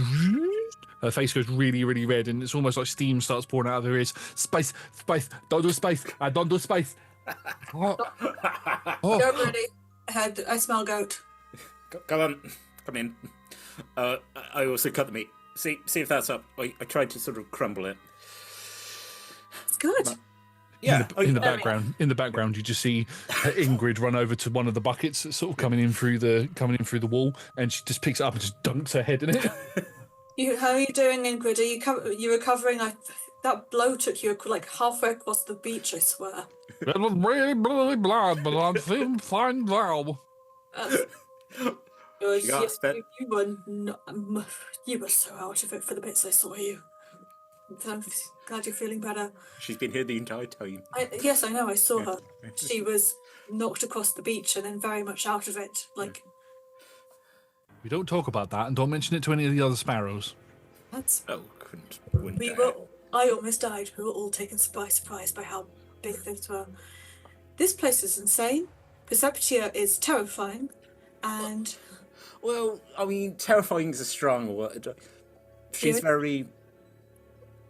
I was about to say maternal, but like Yes, grandpa. and then they use that against you. They find out your secrets and they destroy everybody you love, and then you find them hanging from the posts. No, not this time. I know you've got not much say in this stuff, but no. Wow, you lot sound like you've got a real fucked up life. As stood in the corner of her house is Hera with her arms crossed as she's just come back in. She's not wearing her armor at the moment. She's got the bottom half of her, like her greaves and stuff on, but she's taken the top half off, and she's just got the sort of the underlayer bit that sort of protects from chafing and things on. And she just her shield and hammer and mace and extra, and she's just got her arms folded. I tell you what, you lot sound like you've got some fascinating stories. I'd love to hear them. Well, gladly tell you. Spice? Do you do spice? Yeah, I love a bit of spice. All right, I'm going to serve up this. All of this goat for myself. yeah. Just, I'm going to serve up. I'll serve up the curry. Did I hear right? You've all come from Merkstead, right? Yeah, Solomon's. Right. Okay. So insight on it. you can insight check. Yeah. Yeah. Nice, that won't fail me. Don't fail me now, dice. Many. That was good. 17. Insight 24. So, both of you can tell this quite easily, but as you say, Solomon, she just and then her face goes really, really dark as she takes less of a relaxed stance and stands up straight and just walks towards you slowly. How's the old fucker doing? And that is where we are going to end tonight's session, because I realise that we've gone a little bit over. Grandma, come save us! Hello, dears! Grandma, She's save fussing us over from all the Grandma. people in the infirmary. I just wanted to get to my goat that had been trying to come to me at several points. Thank you very much, everybody, for watching. We have been Roll Together RPG. If you'd like to see more of the content that we do, you can join us on Mondays for more content at 6 p.m. UK time. Massive thank you to our sponsors and supporters, and to our D20 Club on Patreon. They are fantastic. They are the best. You can join them from as little as one of your local currency per month, or one goat, which must be sent to Tom for a lot of various reasons. You can do a lot with a goat. You can do a lot with a goat. It's curry this week. It's curry this week, yeah. We're going to find out each week, or each day that you are here, what you can do with a goat. Cuddle them, love them, cherish them. Yoga. Yeah. Yeah. Yes, goat yoga. That's the thing, isn't it? Anyway, we're going to go, when we will see you next week for whatever adventure it is we're doing next week. Goodbye.